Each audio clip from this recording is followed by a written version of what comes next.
Hey, and welcome to Finish Game Review. I'm your host, Jordan Vickers. And tonight we are looking at one of our first remasters. Tonight I also got Kevin with me. How you doing, Kevin? I'm doing great, Jordan. Thanks for having me. Oh man, it's great to have you again. I swear we'll get more guests on this show. I promise. Uh, but tonight we're looking at a remake of or a remaster of one of the most interesting games of the GameCube era, Metroid Prime. This was first made by Retro Studios and released in November of 2002 on the GameCube, published by Nintendo. And that's basically who remade the game as well in uh, 2023 in February. They released it much to everyone's surprise and just dropped out of nowhere. That one was redone by Retro Studios and Nintendo R&D 1. Uh, and I played this originally when it was brand new. I couldn't finish it back then, and then I finished it when it first came out, and I retried it again on hard, and I couldn't finish it. Uh, Kevin, what's your quick history on this game? So Metroid Prime, I had this on the GameCube way back in, I think it was the summer of 2003 when I first got my copy. Game released originally in November of 2002, and it it was picked up by one of my best friends at school, and he would come to school when I was a junior in high school and talk about like what he was doing in Metroid Prime, and I would just be like, okay, cool, I love Super Metroid, and I have no idea what you're talking about, but I was really into Resident Evil at the time, so I had a copy of that at school, so we would trade stories about what games we were playing, and then before we knew it, we just ended up both bringing our copies of each game to school and then just traded for about a month while we each played through each game respectively. So, he took Resident Evil, the remake, and I took Metroid Prime. And then we would come to school and trade stories about what we were doing in each game. So, I ended up borrowing the game from a friend and loved it.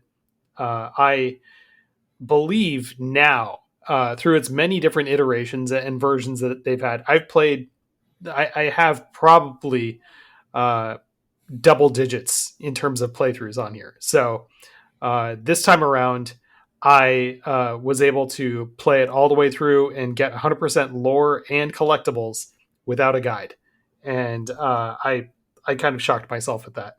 But I have owned every version of Metroid Prime that has been released. I've owned the GameCube version, the Wii version, then the Metroid Prime trilogy. That the Wii version is included in the Metroid Prime trilogy, um, and now the Switch version. And I could tell you like what's really the benefit of playing Metroid Prime on any of those three versions. Wow. Well, actually get to that in a Yeah. minute. For those who are unaware, they really remastered this game. I'd say it's slight control differences and a really nice paint job on this. I played this originally on the regular Switch when it first came out, and I replayed it on Switch 2. I didn't really notice hardly any differences between the Switch 1 and the Switch 2 version. I should also say I did not play it in handheld mode, though. I only played it on my TV. I never play my Switch in handheld mode because I don't really travel with it. Um, Mm-hmm. did did you play it on the Switch 1 or Switch 2? Played it on Switch One, and I typically don't play Switch on my TV. That is really just like a handheld only device most of the time. But for this time, I thought like, no, I should play this on a big screen to really appreciate it. I feel like it kind of belongs on a larger screen to really just be able to take in everything that this game has to offer, because it is downright beautiful.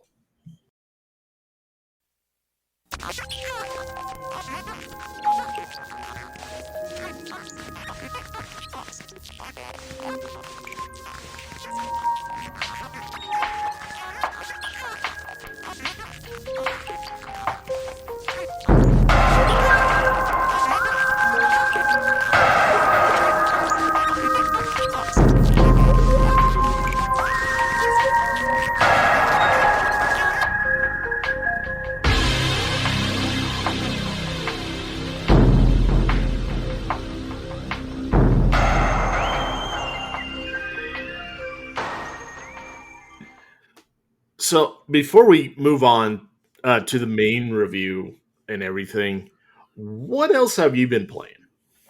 Oh, so lately we've been going through a few things for the PlayStation Plus Game Club.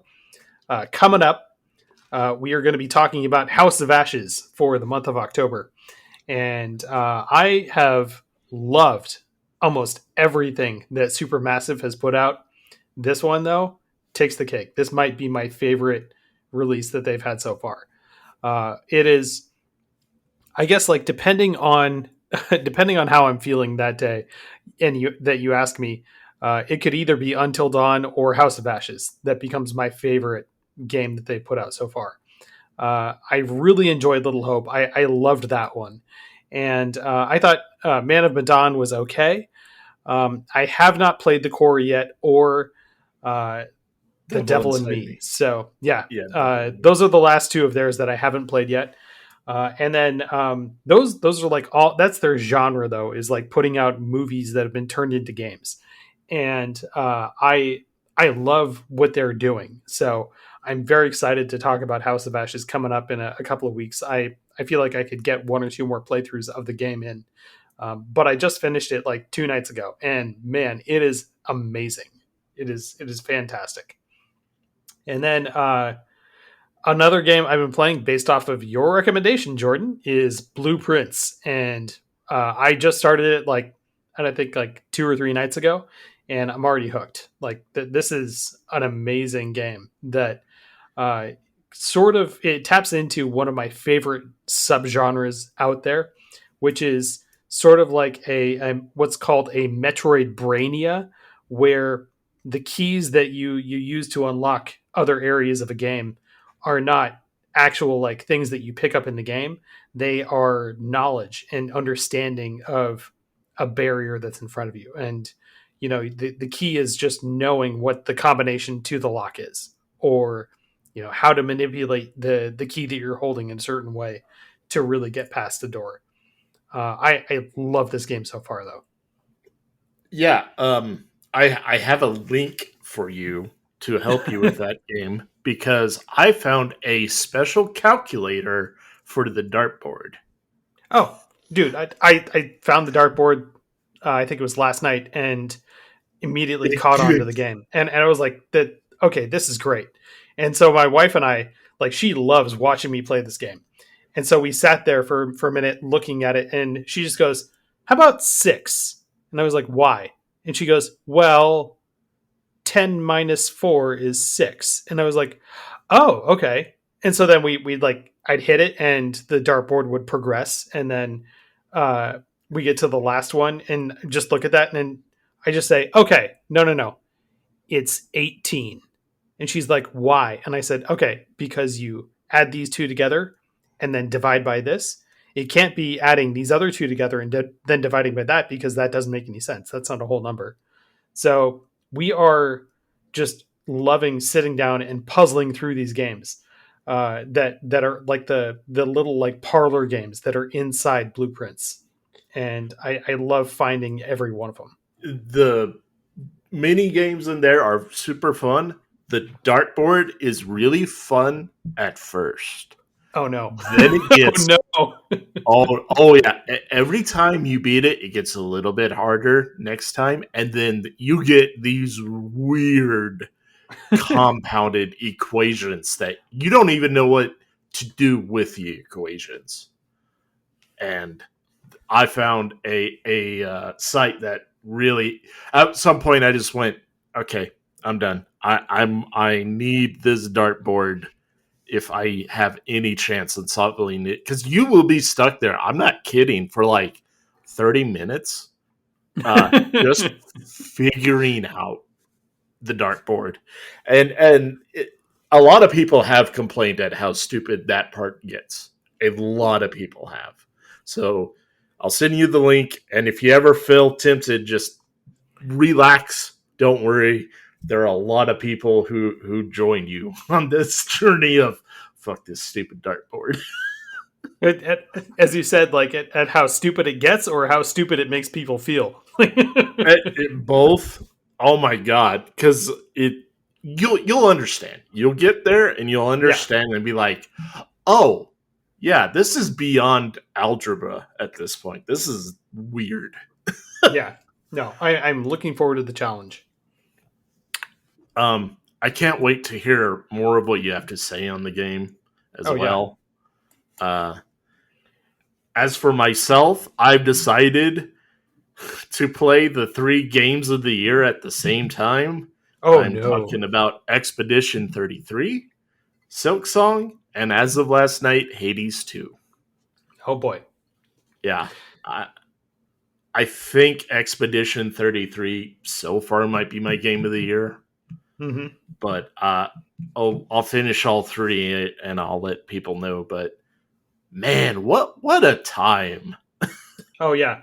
As gamers, we are eating good, and I've been thinking to myself lately, like, okay, I have like 3 different series that I've never played and I'm interested in.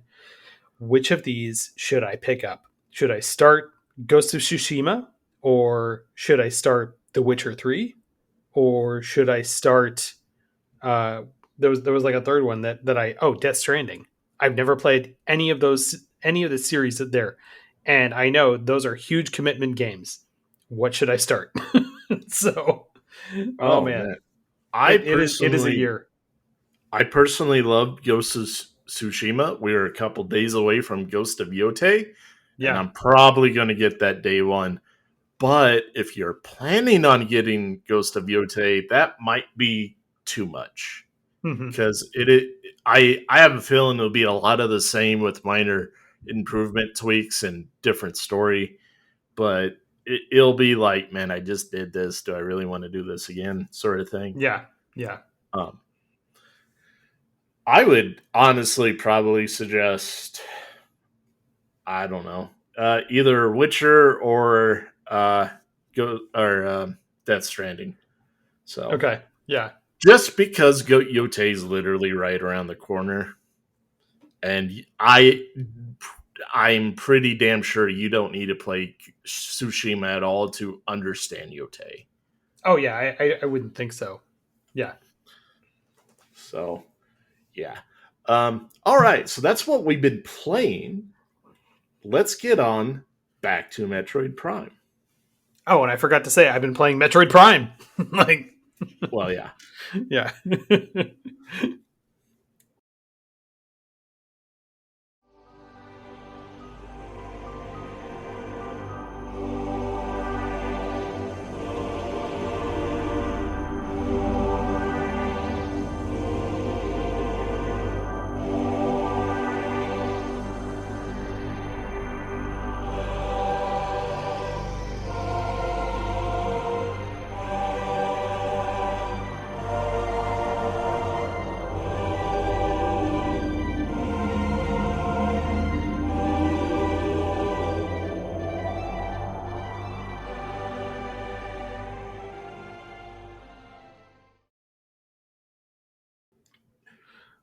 So, what are your quick thoughts on the gameplay and the remaster changes? And since you have played the Wii versions, I have not. Hmm. Like, what would you consider your favorite version of this game? No spoilers yet, though, please. No, of course. So I feel like every version that I've played has a few like very good things about it that make it worth checking out. The GameCube version itself, like I feel like they built that game around the GameCube controller itself, and it feels amazing to play. However, it does not play like a conventional shooter, and that in many ways it doesn't. First of all, you have to go into this game understanding that you're not going to have like 10 weapons in the game. There's only actually going to be a few, and your arm cannon is the main one, and then it has just variations on that. So like you're going to have different elements or like different effects coming off of that arm cannon, and that's like your main weapon. You can fire missiles just like in any other Metroid game. But like in Super Metroid, when you collect different beams, they add on different energy effects or different things to your arm cannon. And there's like the ice beam, there's the wave beam, which flies through walls. In this version, in main Metroid Prime, they use those different beams for different elemental kind of effects. And in like the spoiler cast section, we can get into some of those. But uh, the game itself doesn't have a lot of variety as far as weapons go. But that's because this is not necessarily a first person shooter per se. This is more of a first person adventure kind of game. And what makes it so special on the GameCube itself is, like I said, that controller. Playing it on the controller feels really good because you can run around and your aiming and your movement are both on the left stick. So it plays like old GoldenEye did, where you turn left and right on the left stick and you move forward using by pushing forward on the left stick. The right stick, the C stick, on the old GameCube controller, that little nub is used to change different versions of your power beam. So you like flick it up and you select the standard energy power beam. You flick it down and you've chosen the ice beam, or left it selects the wave beam, whatever. So uh, those those like changing that feels intuitive. Like it feels really good to do that, to a point where like when I was playing just the GameCube version, I would find myself just randomly changing beams as I was running around for no reason. It felt good to do. It felt awesome to change, because it was just so easy to flick that stick in one direction or another. And the animations that they threw in there were very special. Changing your beam on any other version of this game doesn't feel as good. And it's just that it feels so quick and snappy. And I love the way that controls. So that's a highlight of the GameCube version. The I'm Wii version, so though, glad you oh yeah, actually said that because I have the exact same gripe. I remember how easy it was to change that beam, and that seems really vital later on in the game. it really is. Yeah. Uh, and in the Switch version, you hold down X and then you press something corresponding button on the D-pad Hmm. for changing it, and it's not nearly as quick as intuitive. And a lot of people are wondering if the drawback to that is worth it because in the Switch version, what happens with the other stick is you can move your arm cannon around like very much any other first person shooter you can nowadays. Yeah. Back on Yeah. the GameCube, uh, you would lock onto enemies with the left trigger button, and it was very instantaneous. That's how you really aimed. And in this game, there's lots of you're focusing on the enemy and you're kind of dodging left to right with the B button. So you would lock onto them and you can sidestep quickly to avoid their attacks. Yeah. Uh, Yeah. and that's still here, but a lot of people just really liked having the ability to move your arm cannon around, And there is actually one boss that comes to mind we'll talk about later, where Hmm. moving your arm cannon around made that one so much simpler in the good way. Yeah, yeah. And so the that leads me to talk about what made the Wii version so good, and it is being able to move your arm cannon around independently of where you're aiming when you lock on, so you can target something specific.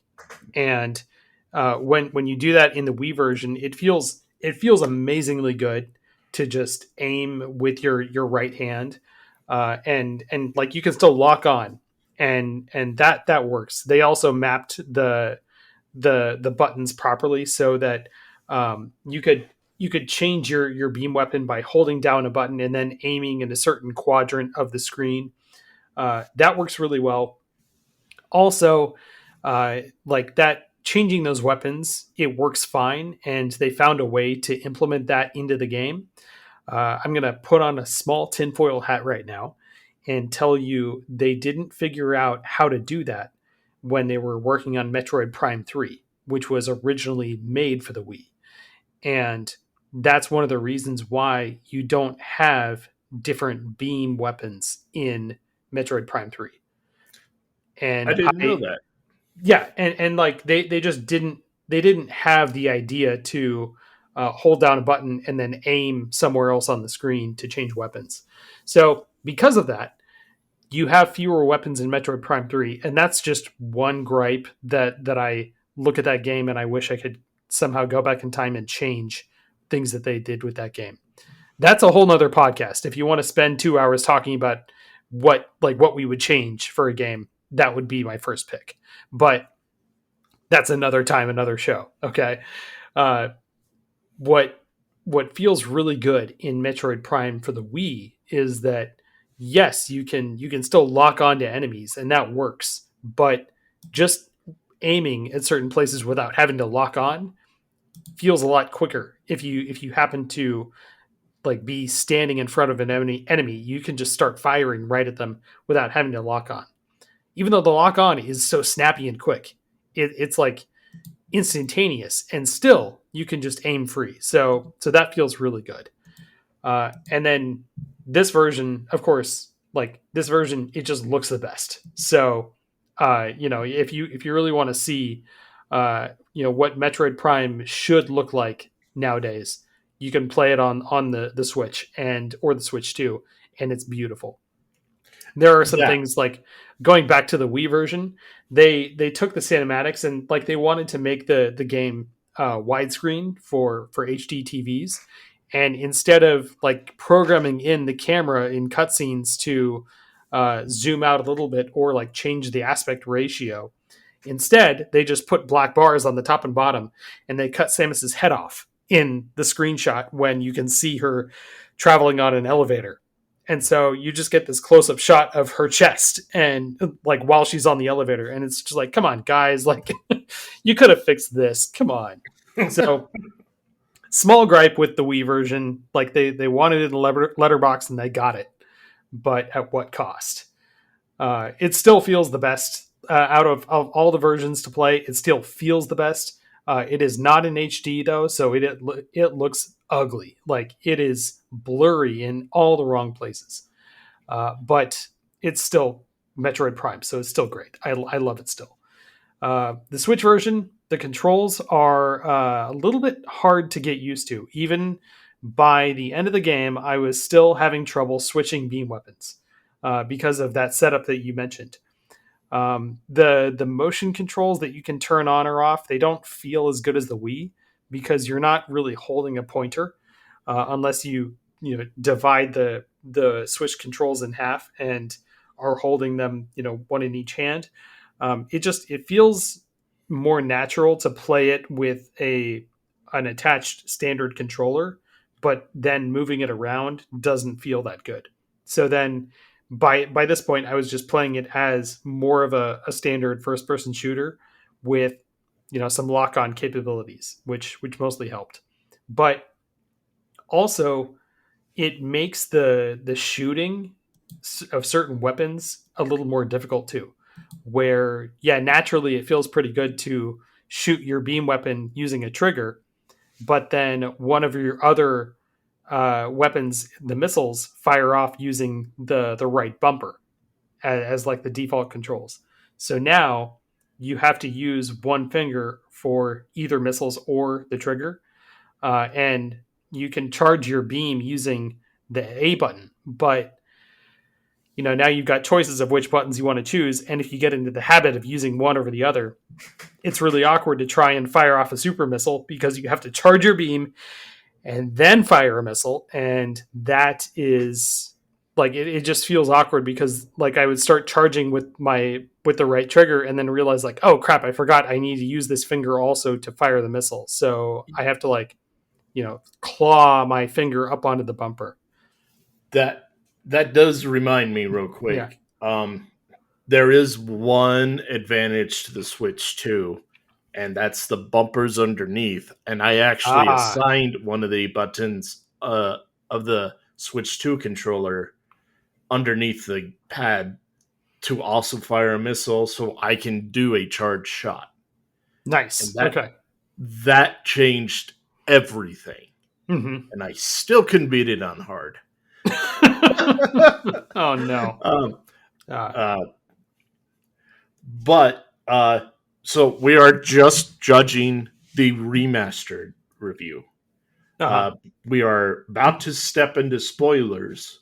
So before we do that, what would you rate this game?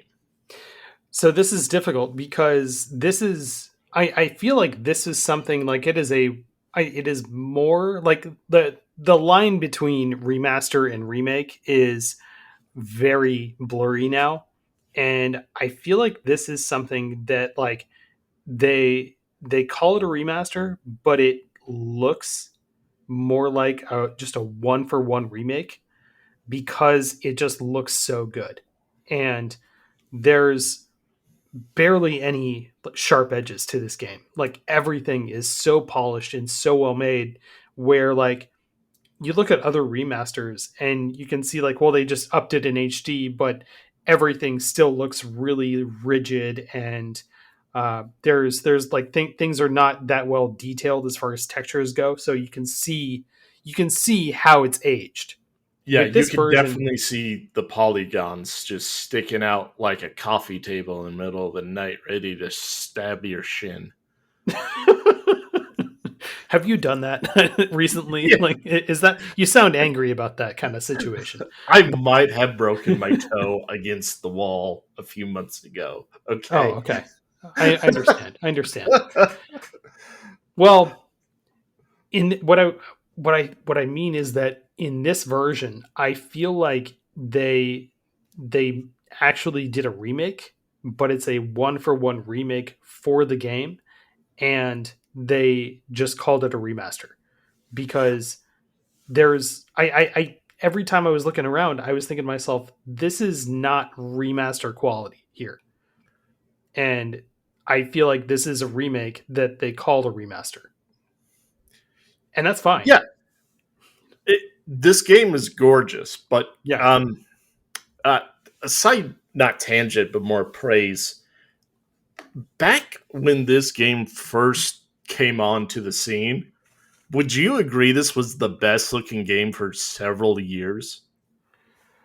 Uh Like looking, not playing or anything, Not but like playing, but looking, visually. it you could argue that yes. Like yes it was. And this was this was a time where it was the generation after they like games had just gone like 3D as far as like mainstream games go, and so it's almost like they had just learned how to really throw in some like powerful hardware behind the possibilities of 3D. So now they make 3D games look really good, uh, and I feel like as I said before, like one friend got Metroid Prime while I got the Resident Evil remake, and uh, they both looked amazing just in different ways. So we could argue that like it was this one or it was remake that was like the best looking. But I feel like both those do it in different ways. This one is Yes. that like Metroid Prime is vibrant, it's beautiful, and just loaded with environmental storytelling. As far as like visuals go, it's varied in terms of like where you're going and what you're looking at. So it is beautiful. It is. You could say that this probably was the most beautiful GameCube game coming out at the time, and that's I feel like then it got surpassed by Metroid Prime 2, which in many ways I would say is better than Metroid Prime. But I love both for various reasons, and I could tell you why I love Metroid Prime 2, but this one it still looks amazing now, and this version I feel like it looks like I remember it looking when I was playing it on GameCube. There's a really good side by side comparison showing you what they did. I think Nintendo actually showed it when they showed Hmm. off this game, and it is a wow. You guys like really. It is a remaster. I can see where it's a remaster. It's a coat of paint, but it's a Yeah. really good coat of paint, in my No, opinion. it feels like, if you were to use the analogy of like touching up a house, it Yeah. feels like they didn't build a new house for this. They really took it down to the studs and replaced everything in it. And that's why it looks so good. Where like they went all over the place and replaced everything with something new. I I should say the only thing I didn't hear a change, but I could be wrong on this, is the sound effects and music. However, I don't think those really need to be tinkered with because No. the we'll get into the music, but the atmosphere on the sound level is really good in this game. Yeah. Oh yeah. So, before we move on to spoilers, what would you rate this? I would give this a solid 8.5 on the as the remastered version. The things really Uh holding it yeah. back are really the control bits we talked about. Yeah.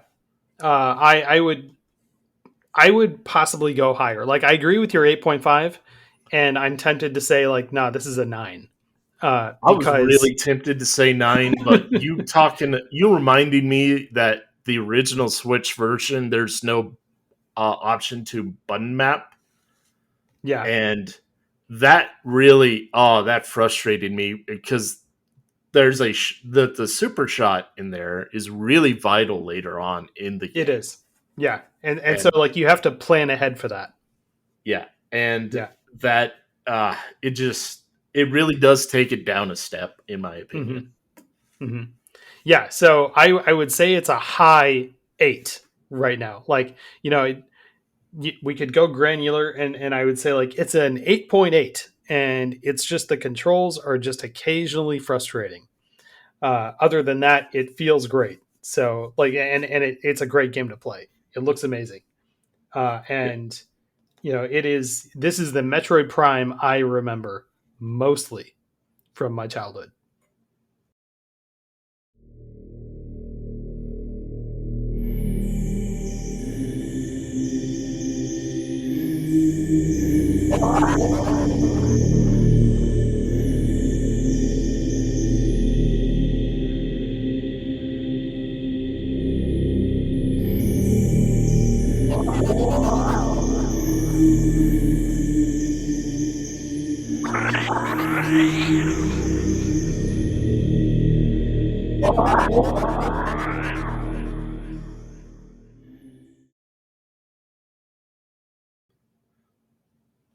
Okay. We are going in. We're going to talk about the environments. We're going to talk about bosses. This is clearly the spoiler section. If you want to be surprised on your own, I if you're we should have talked about this a bit beforehand, but it being a 3D Metroid game, what did you kind of think about that, real quick? Well, I remember. So Metroid, Super Metroid, is one of my favorite games of all time, and I remember hearing about this game and thinking like, okay, well, this is going to be cool. And then there was a video that got put out by Nintendo way back when the internet was in its infancy, and we we were just waiting an hour to download a 30-second trailer to watch. But I we we at one point got to see a video preview that was just like 10 seconds long, and it was Samus running down some sort of futuristic looking hallway, and there was a swarm of small creatures chasing after her. And I would watch that over and over and over just to try and absorb what this game was going to be. So that was like my first introduction to the game. And now I've forgotten what the question was. What were you asking? Like, So, 2D versus 3D, there yeah. aren't really a whole lot of 3D Metroidvanias. And to be honest and fully transparent, I didn't even know about Metroid, despite being a big Nintendo fan, until Super Smash 64. That was my Oh, okay. introduction to Samus. Yeah. So Yeah. this was my first Metroid game. Yeah. And when they change it to 3D, it's like, okay, they still retain the spirit of Super Metroid. It is just in 3D now. So I've had arguments with people about whether or not Metroidvania can be in 3D, and like they they took Super Metroid and just pretty much like mapped the structure of that game onto a 3D kind of adventure game. So it works as 3D. And there are plenty of other games out there that have Metroidvania elements that operate as sort of like a Metroid style kind of game. And the argument is just not there now that you have Metroid in 3D and it being the same style of game where it's a game about locks and keys, and you have to find a piece of equipment that will let you reach another piece of equipment that is a key for another piece of equipment somewhere else.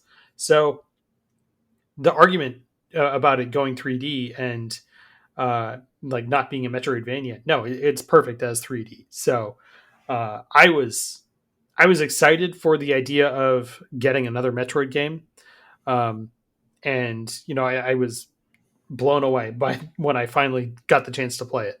As a poor high school kid, I spent my money on. I had enough money for one game at the time, and I had to choose.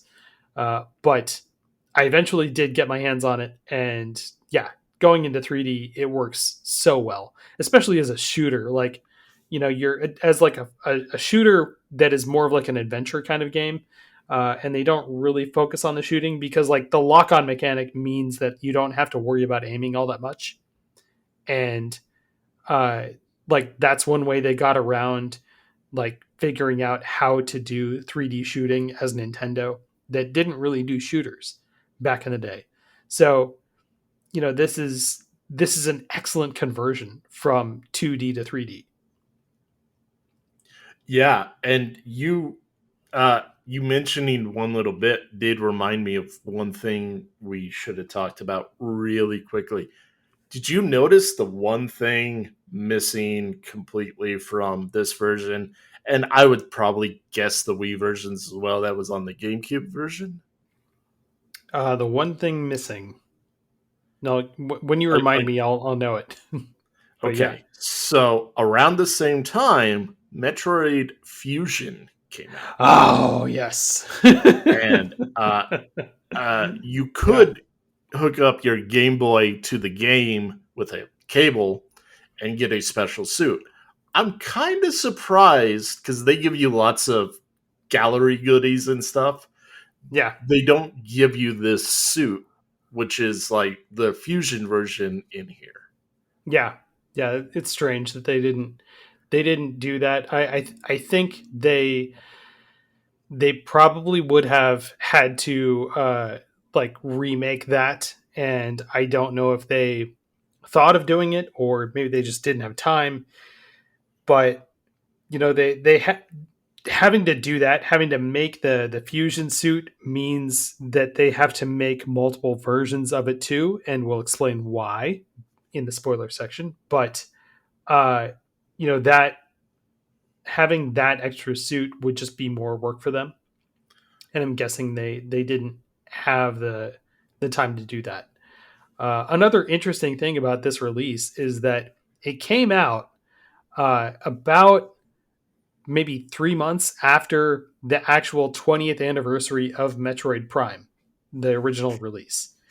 Yeah. And I actually play. I decided to dig out my Wii and play the Wii version for the 20th anniversary back in November of 2022. And then after I finished it, maybe a couple of weeks later, they announced the remaster that we just finished playing. And so I was like, damn it, come on, guys. Like you could have announced this a couple of months earlier and released it for its 20-year anniversary. But I'm guessing that they needed some more time to polish the game and have it ready for release. So that's why it didn't release exactly on the 20th anniversary. I have a feeling that's exactly right Yeah. because they shadow dropped this, uh, which surprised the hell out of me. I went available now, yeah, and I bought it right fucking away. Yeah. Um, Yeah. but They shadow dropped it. I don't remember if they shadow dropped it or like announced it like and then a month later released it. But I'm pretty sure it was a shadow drop, but I could okay. be wrong. I do remember it was at least very, very close, and we didn't really had to wait. Okay, Unlike, yeah. Yeah. yeah, but so the game itself, we talked about difference between 2D and 3D. This obviously works 3D environment. Is that good old Nintendo magic, even though it's made by Retro Studios. Uh, and this game starts off on a spaceship, which is kind of we've seen that before in Super Metroid, uh, and we aren't given really a whole lot of context. There's a little bit of scrolling text on the beginning, but we're not. We're on this outskirts of this planet called Talon 4, and we're chasing down pirates. We found their spaceship. You get out, and yeah, you're in space, and they just kind of show off like look at the pretty planet in the background. Look at the metal of the giant spaceship you're in, and it's just a little bit of a tutorial on getting used to the controls even before you get inside the spaceship. And once when you're in, there's not too many really threatening things. It's a thing that oozes atmosphere because almost Hmm. immediately you get the sense something is off. Yeah. Yeah. This also it here's a good point to throw in. Like, here's my argument for it being a remake more than a remaster. The Just in the opening cinematic, you see a couple of asteroids falling into Talon 4's atmosphere, and they did not look like this on the GameCube and the Wii versions. They looked like very polygonal blocks falling in those versions. Here they look like fully realized asteroids, and when they start to burn up, particles start to break off of them.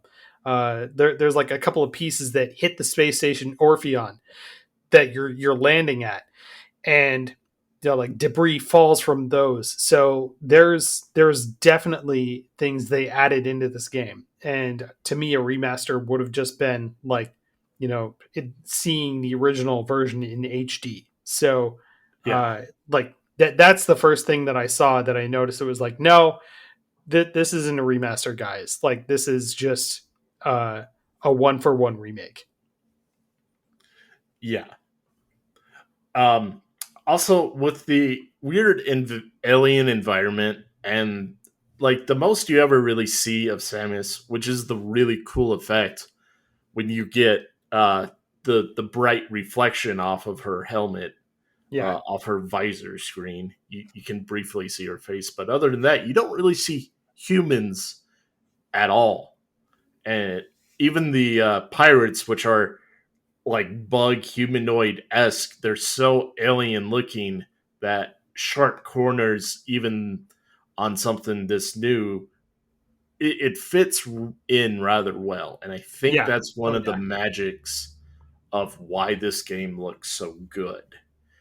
Um, did you ever play Rogue Squadron 2 by chance? Yeah. Yeah, I did. Yeah, it dawned on me years later why that game looks so good, and it's really simple. The entire set almost looks like a Lego piece. The OG set. So like, Yeah. oh yeah, it looks so good because in the actual Star Wars movies, they were just as jagged as they could possibly make it on a CGI in like the year 2000. Yeah. Yeah. So in reality, it looks like shit, but we just don't notice Because like that's what it's supposed to look like. Yeah. because it's Yeah. what it's supposed to look like. And replaying this, I was like, yeah, they definitely smoothed out a lot of things, Hmm. but it really does help that like the nat even in the natural environments, um, you don't have like lumpy fleshy things, and that really helps on like making you feel like, oh, this looks so pretty, Hmm. Hmm. Yeah. and especially on a place like a metallic spaceship that really ingrained on like, yeah, they worked really hard on this, but they had a lot of easy shortcuts to paint it really well, and it's almost like easy Bob Ross techniques on like, oh, you just really dabbed a bit of your brush right there, and magically you have a bush. Okay, yeah, I never realized you could do that shit. Um, but yeah, in the space station, uh, you come across tiny bugs. Pirates are like wounded, and that was kind of a really cool effect. They're shooting at you, but they're hardly doing any damage, and you can kill them rather easily. And it's not until you get to like the boss of this area that you finally get a ramped up bit of a challenge. Yeah, yeah. This is pretty much like the beat for beat the remake part of Super Metroid turned like being overlaid onto what they were trying to do here in 3D because just like in Super Metroid you land on a space station, something's happening and it just sort of teaches you how to run around and play the game. Uh, this time though, they include some shooting, so they teach you how to shoot and then you actually have to defeat the boss encounter that you run into rather than just escape it. So, uh, with the boss here, the parasite queen that you eventually have to fight, that's on hard mode. This is the first time I like died in game, and she is a hell of a fight even on hard mode. So that's like the first challenge that they throw at you, though. The pirates walking around that are like they die in one shot because they've all been injured in some way. They're just pushovers and they're there to help you figure out how to lock on to targets and stuff. Yeah, it's a really interesting tutorial level, and it ends with you escaping the ship before it all blows up. Hmm. Uh, that's just kind of a classic staple in Metroid games, except it just comes super early this time around. And you don't really have to escape the planet or anything when you finish the game. No, no, you don't. The planet's fine, but just like in Super Metroid, you got to get out before it blows up because the space station in Super Metroid does. Somehow Ridley just triggers the the detonation sequence on this space station too. But he you do see him, and then somehow like Samus's like armor gets hit by an explosion and you lose access to a lot of your equipment. So you have to find replacements for it down on Talon 4. Yeah, and one thing we completely skipped over, one of the most interesting aspects to this game. It seems so blase to us by now, but back in the day, this was super cool. The scanning element, Yeah, where you would uh, have one part of your visor in kind of a just scanning mode, and it would detect, hey, you can scan this thing. And it would give you a light indicator on if it's like a light orange, it's just fluff. But if you want your 100% scanned completion, it'd be a dark red. Or if you need to scan this to, because this is really a switch. yeah, And I think, yeah, this is one of the more frustrating parts. If you do this, if you're going for a 100% completion, you said you did all the scans, yeah. right? Did you use a guide at all? No, I have used the guide in the past, and this time I just as soon as I saw it, I would remember where stuff was. So then I started scanning it, and that way I scanned everything that I knew I needed on the space station. But you've also said you've played this a bunch of times. Oh yeah, I would highly recommend new people who want the 100% use a guide, because this is one of the few areas that if you don't get it here, you don't get it anywhere. yeah, And yeah. that, It's totally missable. yeah, there are some missable scans in this game, and it can be really frustrating. Um, but yeah, you escape your weekend. You get on your ship. Your ship looks super cool, by the way. I love the ship. Oh yeah, And you move on into the main area of the game, and uh, the first opening area is called the Talon Overworld, but you explore so little of it that it doesn't really feel like you're really exploring this area yet. Talon Overworld, you don't get to explore a bit. It looks really pretty, can't do a whole lot, but once when you get into the Chozo ruins, you're really that's when you really start to move along. And this is a bit interesting. This game really kind of explores not so much Samus's past, but the weird, strange adoptive bird parents that adopted Samus when she was a kid. And this was kind of their sacred place. It it feels part Indiana Jones in a way, but still very alien. Uh, some parts are like really made carved out of stone, and other parts are just like more modern metallic tunnels. Uh, and you quickly get the sense that something happened here, and uh, the lore behind it is there's like something got corrupted here, and it's polluted our waters and made this place go to shit. and we should clarify that yeah, Samus was adopted by the Chozo race, but she did not grow up on Talon 4. No, Talon 4 is just another planet that they inhabited. It's one of many that they've inhabited. yeah. So she's exploring the runes that she's totally unfamiliar with. Uh, you get some of your first upgrades here. You get the missile and the ball morph. Uh, you have to fight off these annoying wasp to get it. Anything about this area really kind of stick out to you?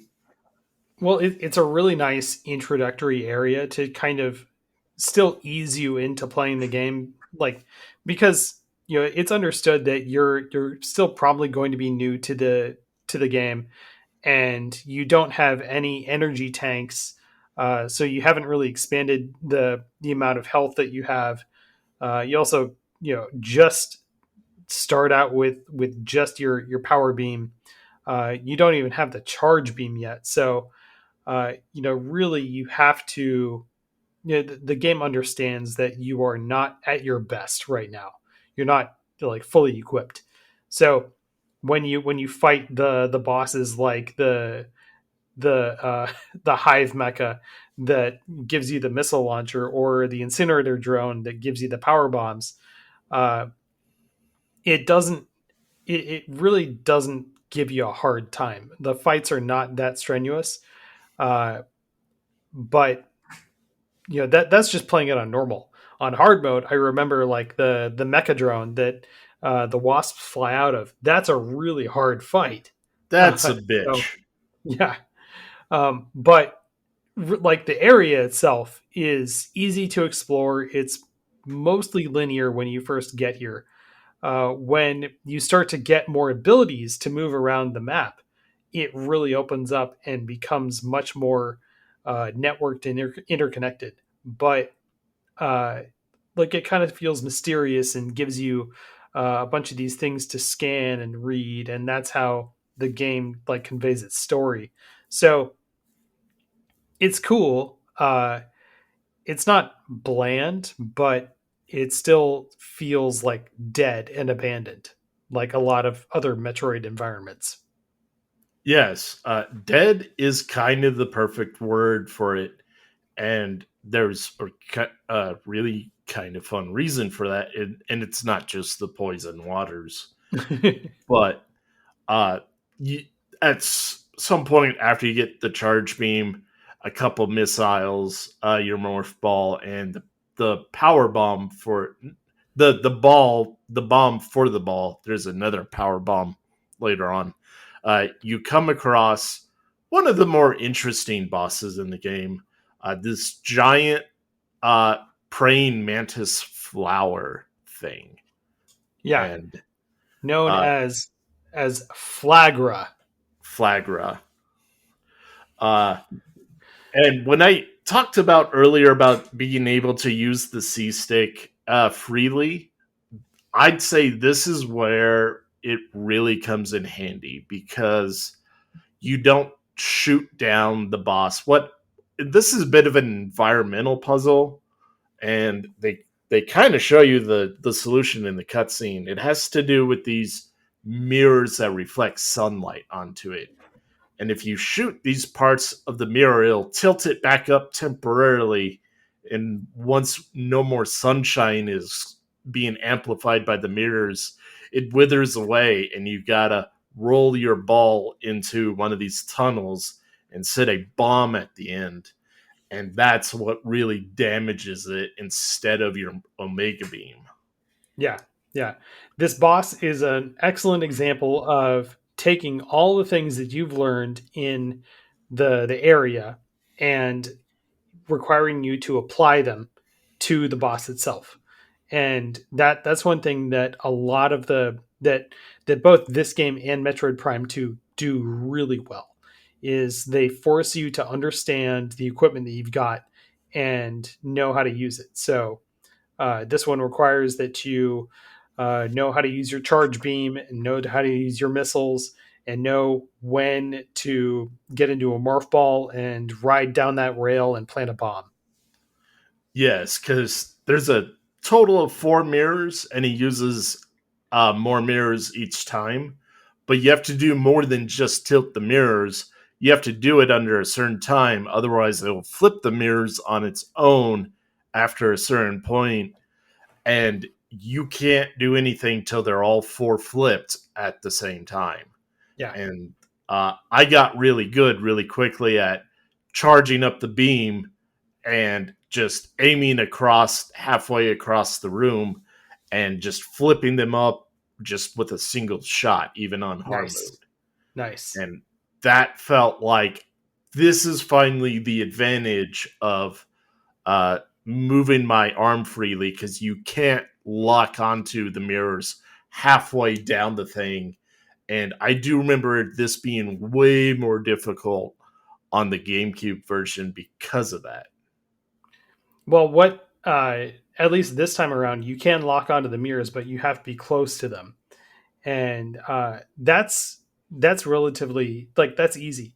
But what I have always done is just locked onto the boss and then positioned myself to be aiming at the boss's head and just move a mirror in front of it and fire. And so I stay locked on, but I just like, just happen to position the mirror in front of my shot.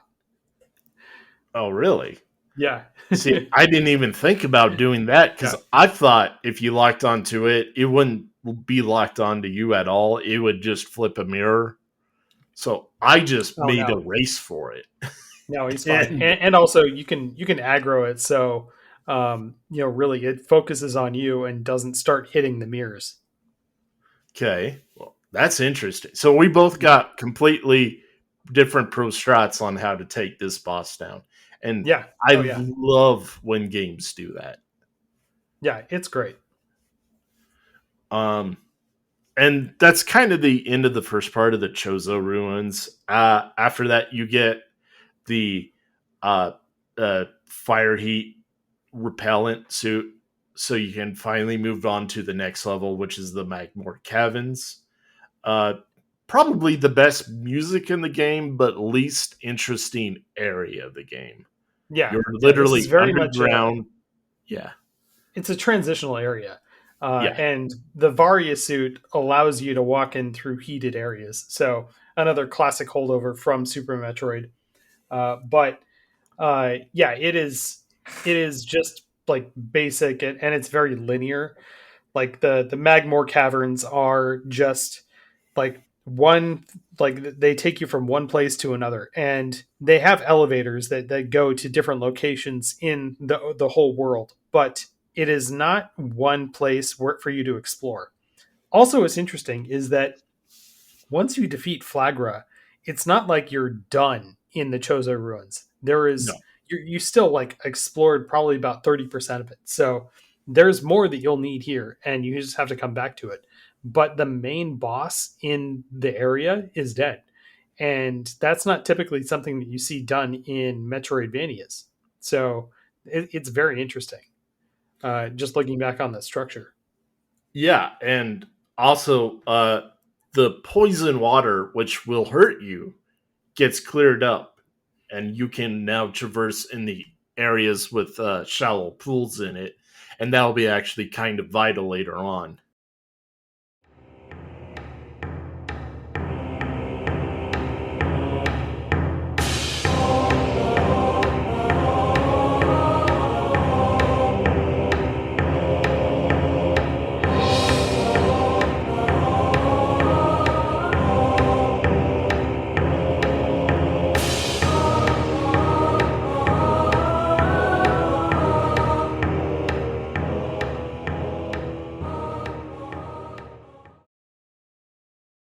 Yeah. Yeah. So you found the source of the polluted water and you destroyed it, and so good for you. Uh, but yeah, the Magmore Caverns, it's a transitional. It's almost just a giant line for the most part. Yeah. Yeah. And It is you a said long that, line, though. I would yeah, definitely consider it an area, but it is and there. very I'm sorry. well, no, it's very detailed. It's very, very gorgeous looking.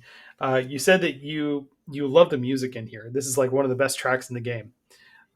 Did you notice that it is like the audio is a remake of Ridley's Lair in Super Metroid? Yeah, I didn't know that till later on in life when I played Super Metroid for the first time. I went, "Oh, Ah, yeah," yeah. but uh, I caught it once when I Mhm. played other Metroid games. Like, hey, I Yeah. recognize this music. Uh, but yeah, there's no bosses in the Magmore Caverns? No, Yeah, no. no. It's just, which is weird because there are a couple of really open spaces, just a couple, but they feel like they could have been perfect for a giant battle. Yeah, And I yeah. wonder if there's a missing boss by chance, not in there somewhere. Uh, It's entirely possible. yeah. Um, uh, but you traverse it, and your main first objective is to get to the Fiandra, the uh, Fendrana drifts, Yes, the and Fendrana drifts. this is a stark contrast from the layers of hell that you just trekked through. The Magmore Because Caverns. yeah, the Magmore, they're you might as well call them the magma caverns because it's full of lava, magma. It's hot down there, lots of fire enemies, and the drifts. It's open sky and lots of snow. A very Well, peaceful, tranquil area for about half of it. yeah. Before you move on to Fendrana drifts, though, we should mention that like now is a good point to mention one other difference about this game, and you pointed it out to me as well. I had recently discovered it on my own, but in morph ball form, typically in Metroid Prime, and other older Metroid games, what you had to do sometimes was bomb jump, and that means that when you're in morph ball form, you lay a bomb, and the concussive blast of that bomb propels Samus's morph ball up into the air a couple of feet. And if you time it right, you can set a second bomb just at the right time before that first bomb blows you up into the air. So now that you've got a second one set, it's powering up and charging itself. And as you're in the air, you set a third bomb up in midair. And when the morph ball comes back down, you land on that second bomb that you just put, and it throws you up into the air again. And if you've timed it right, the morph ball will ascend up to where that third bomb was in midair. And when that detonates, it will propel Samus's morph ball even higher. There are a few items in the game that you have to know how to do this to collect. There's like a missile tank in the Chozo Ruins. There's a very devious energy tank sitting in the Magmore Caverns, very close to where the Fendrana Drifts elevator is. So this particular one has a very fragile block beneath it. So when you set a bomb, it cracks, and then the second bomb will break it. Beneath this block is a pool of lava that you will fall into if you don't time it right. So, doing the morph ball jump is very risky, but it's possible to do this. And you can spend a few minutes trying to get this right. And if you get the timing right, you get an energy tank. If you don't get the timing right, you lose some health by falling into the lava. A lot of people have been frustrated with this because it's very tricky to get that timing right. Now, in Metroid Prime Remastered, they have decided to include the spring ball function. And that means that Samus's morph ball can just jump. And so you don't need to set that bomb on the fragile block and risk your health into the lava pool, but instead you just spring up and set the bomb in midair and then jump up again to hit it, and it just carries you up onto the ledge. It's so easy, and it's just so annoying that I learned about this after I spent a few minutes to get that energy tank. But oh man, like I read that and I was just like, you guys, come on. And then like somebody had a comment on Reddit that said like you only heard about bomb jumping. I didn't see the spring ball until I was a man. Like, thank you. Yes, I feel seen because every Oh, time I have played Metroid Prime, I work for that energy tank. I risk it for that energy tank, and I get it. Uh, even if I lose maybe a few hits here and there, because the timing is really hard to do. But god damn it, they made it easy.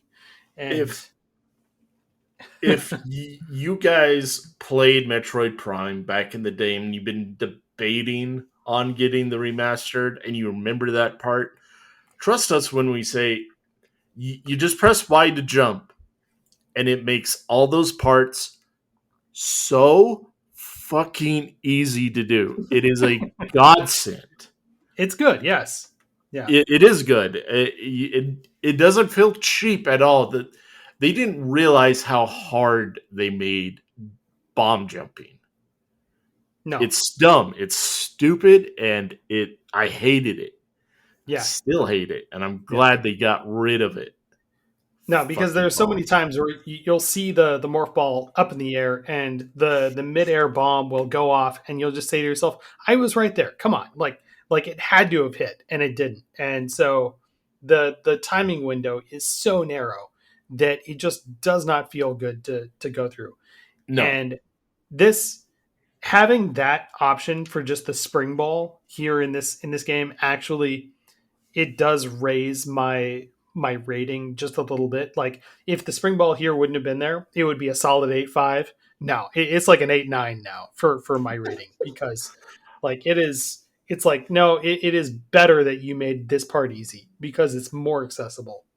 since you have a better memory of the GameCube version, there's something that I don't think was in the GameCube version, but is in this version. When you're in ball mode, there are these enemies inside uh, Magmore caverns that will like grab you and push you into the lava.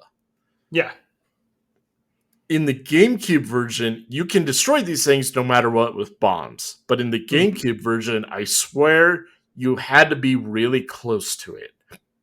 In this version, you can lay a bomb semi near it, and the bomb will get sucked up by them and destroy them. Yeah, Do in the you? GameCube version, they had to come to the bomb. The Okay. bomb didn't move to them. I thought that was different. I wasn't 100% sure. Yeah. That was another great quality of life thing because this not nearly as annoying as bomb jumping, but they were kind of a little bit of a pain beforehand. Yeah. Yeah. So I noticed that and I was like, I'm pretty sure that's new, and I just didn't bother looking it up. Um, Hmm. Hmm. but I have a quick question for you. Sure. Uh, there's even though you can't do it right away, you have to get the speedball technique and the boosting jump. But is the Chozo ruin in the Magmar caverns one of the first ones you found by mistake? Well, what do you mean the Chozo ruin and the you mean So, like a Chozo statue? yeah, there's a Chozo. Ah, So at the end, you gather all the artifacts, right? yes. Yeah. Yeah. Um, I remember all three times forgetting about this artifact. And Hmm. then just by exploring alone, I'm like, oh, I shouldn't be here yet, but I found that anyways. Yeah. I was just wondering if you had the same experience of like finding a few of these artifacts before you were supposed to. No, and from memory, like this, the particular artifact that you're talking about, you shouldn't be able to get to it or reach it without the space jump. Yeah, I So said you would yeah, need the space jump and the yeah, ball morph, the rolling ball first. yeah. But I So remember the it's particularly that one in the Magmore caverns I find first. it is, and you can reach it once you have the space jump, and it's also one of the first artifacts that you're told to go find. So if you do stumble upon it, um, you if you're able to reach it, then you were supposed to pick it up right then. So it's not like you're not going to stumble upon it the first time that you get to Magmore Caverns. When you return after a couple of times through the caverns, that's when you're going to probably find it. And by then, you should have figured out what the artifacts are and what they're used for. But uh, we were talking about the Phendrana drifts, and Yes. this really is like one of my favorite areas in the game, particularly the west side of the Phendrana drifts. That is just it is pristine. It's beautiful. The music is a piece of music that I Tranquil. put on when it starts to snow outside because Yeah. it's so tranquil. Yeah. It's beautiful. Uh, I love this area. I am very much a winter kind of guy. The heat can go fuck off. I'm so glad we're about to hit fall time. My AC will thank me, and so will my electric bill. But this area, it's half of it is kind of a mountainous snow region and snow caverns later on, which is kind of cool. And the other half that you stumble onto is a hidden pirate base. And this is kind of a wall. Once when you get inside the pirate base, I would say the difficulty hits its first really big spike. Um, a few of the notable enemies are the air pirates that have fucking jetpacks on them. Everyone hates these fuckers until you get and the these enemies which suck early on. It feels really rewarding when you get certain beam weapons later on because then they go Yeah, down like nothing. But before that yeah, happens, you're just like, ah, these fucking things. And then you go inside the pirate base and you get your ass kicked by something you can't see, and that's when you get the thermal visors. That hmm hmm it's predator mode. If you ever seen Predator, it's literally heat vision, and you can tell, yeah, they stole everything from this bit from Predator because the space pirates have cloaking uh, invisible things that you can kind of briefly see them for a second, but if you don't yeah, turn on that visor, they're gonna wreck your shit. yeah, and you can't lock onto them Yeah, unless you have the visor. Yeah, unless you have the visor, and then you get to it. These things are making Metroids, yeah, and there's a cool little cutscene. No words, no dialogue. It's just a really good camera shot. And even though this was my first Metroid game, it told me everything I need to know, which is, oh shit. Uh, Did and you? I kind of love that. Yeah. It, Do you remember if you knew what Metroids were before you saw this? I I couldn't tell you. I think yes, only because of Smash Bros. Melee and the trophies. Okay. Okay. Yeah. I remember seeing it for the first time in a tank and thinking to myself, "Oh shit, I don't have an ice beam," and like that is key for taking care of Metroids in Super Metroid. So if I don't have an ice beam, I am totally fucked. And instead, like in this area, you get the wave beam that adds an electrical charge to your power beam shot. Um, you also get super missiles, which is pretty much just like the charged missile shot. Because really, like that's what this is. You charge up with your charge beam, you charge up a shot, but instead of releasing that shot, you instead fire off a missile, and that missile is supercharged by your shot and becomes a super missile, and it costs you 5 missiles out of your tank. But uh, as soon as like one of those Metroids broke out, I knew right away, like, oh no, no, you go full power on these things and hit them with a super missile the first chance you get. This is where like the controls come into play, where they're kind of awkward. You have to plan ahead to fire off that super missile when you see a Metroid floating around. So, uh, the super missiles are key for those early Metroids in the game. Yeah. because you're not going to have the ice beam for a long time. Yeah, these are some tanky motherfuckers. They take a lot of hits, and if they suck onto you, they get bigger. They quickly drain your health, and you have to change into morph ball and use a morph bomb to get them the fuck off you. Yeah, it's Um, terrifying to see Metroids fly at you. yeah, It really they is. stole everything because this is also you're like, oh, this is a face hugger. Okay, uh, and I'm just gonna go off another tangent real quick, or more praise, I should say. The designs of Metroids are really fucking cool. I Yeah, love how these things look. I have an amiibo of one breaking out of a tank, and it's kind of squishy. It's a bit different than most amiibos. I love it. yeah, It's a terrifying jellyfish from hell. yeah. It is a jellyfish with vampire fangs and a brain inside of it. Yeah, it's these things are just so cool looking, and it's something so primal and primitive, Hmm. but you understand what it is just immediately. Yeah. It sucks the life out of you. Uh, so you get everything that you need from this area, and uh, oh, we didn't talk about how you get the wave beam. Yeah. So So you fight Shegoth, and it's a mid boss of the Fendrana Drifts. yeah, A, just there like are this big ugly thing that.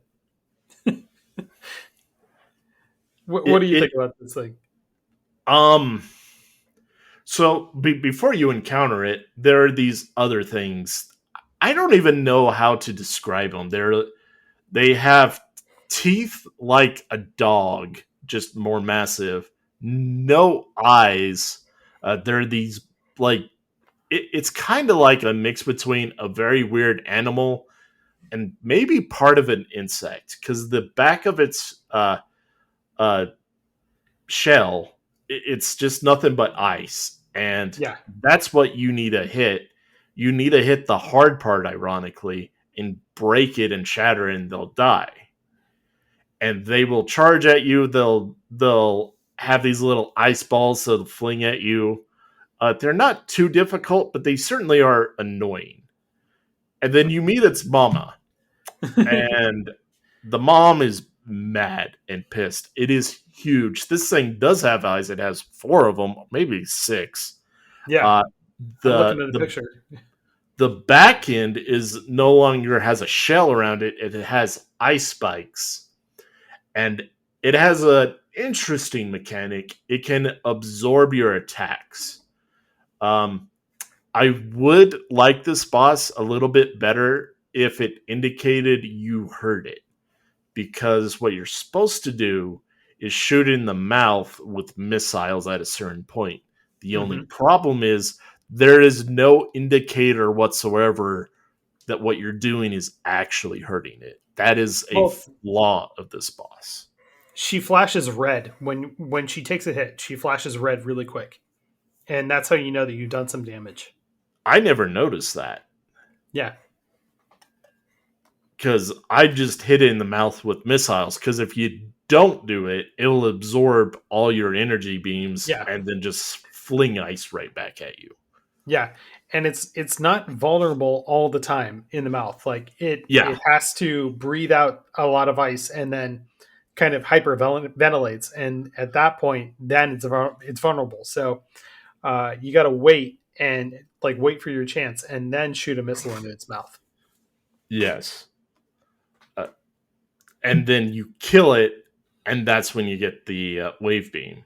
Yeah, And you move on to the space pirate area. You get your thermal visor and everything you need, and you leave that. And then you go on back and forth between that and the Chozo ruins quite a bit until you get the ice beam. Uh, Well, Uh, did you want to talk about like what the wave beam and the visor allows you to do? You can find a switch that will unlock another room, oh and yeah, that forces you to fight the boss of like the headline boss of the Fendrana Drifts, and that the is the giant rock monster, Thardus. Thardus.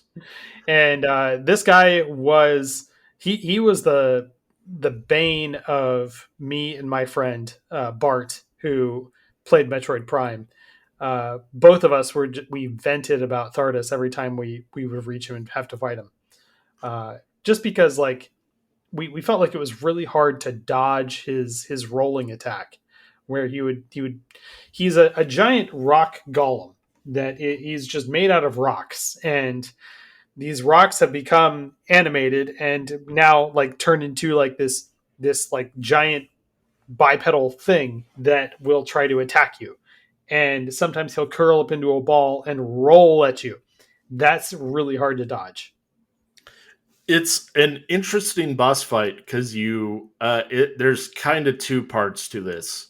Mm-hmm. One, you put on your thermal visor and it'll show you a hot point on the golem, Yeah, and you shoot it until it breaks, and then so much radiation comes off the thing it literally blinds you until you go back to normal mode, yeah, and then the weak point's just fully exposed, and you whittle it down weak point by weak yeah, point.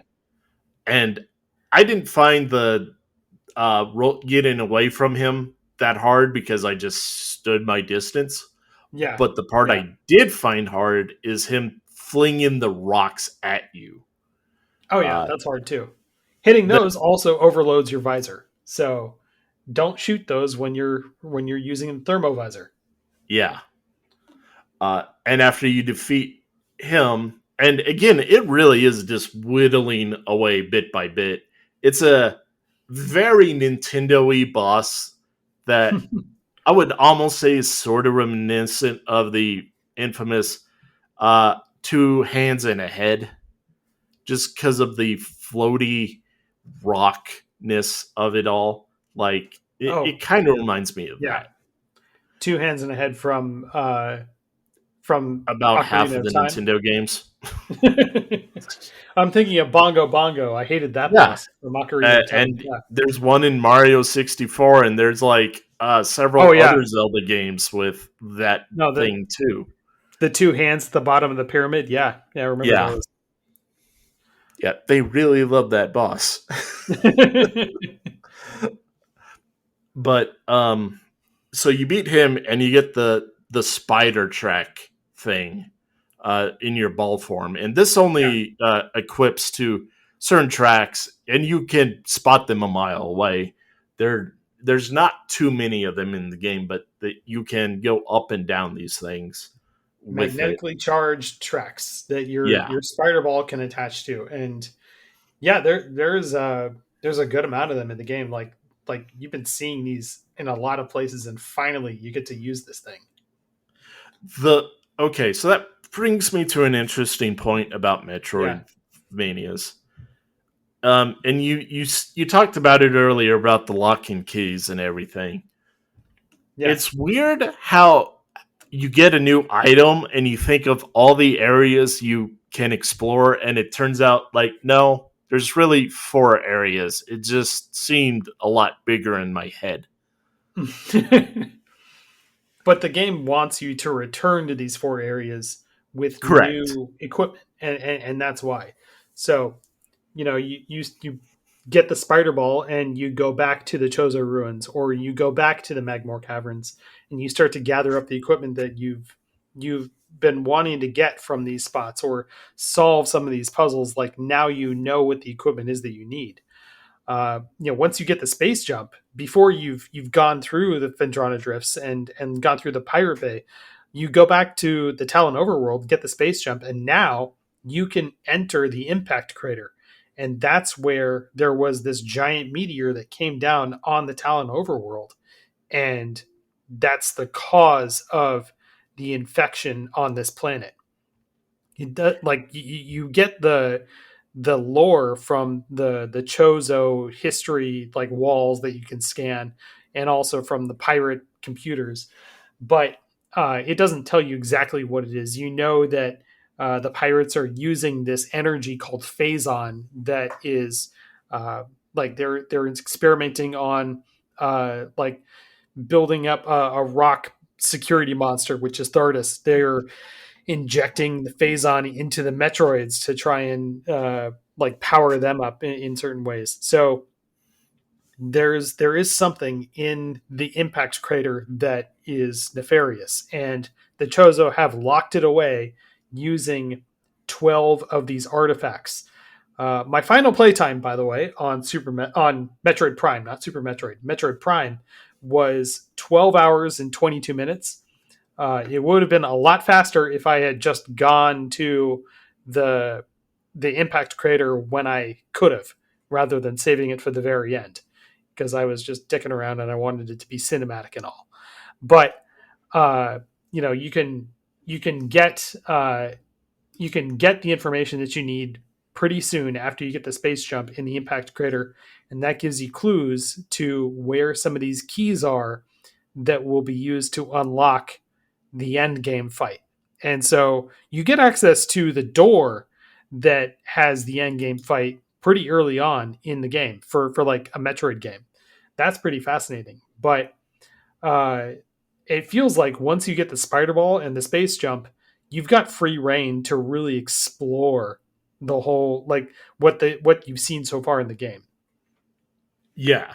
And uh after you get that, so like right before you get the space jump, or I believe it's right before, you come across one of the most interesting enemies in the entire game. This is back in the Chozo ruins. You come across a Chozon ghost. Yeah. And I remember the first time encountering this as like a teenager, a little freaked out and also very frustrated because these things weave in and out. They don't give you many opportunities to hit them, and they're very bullet spongy.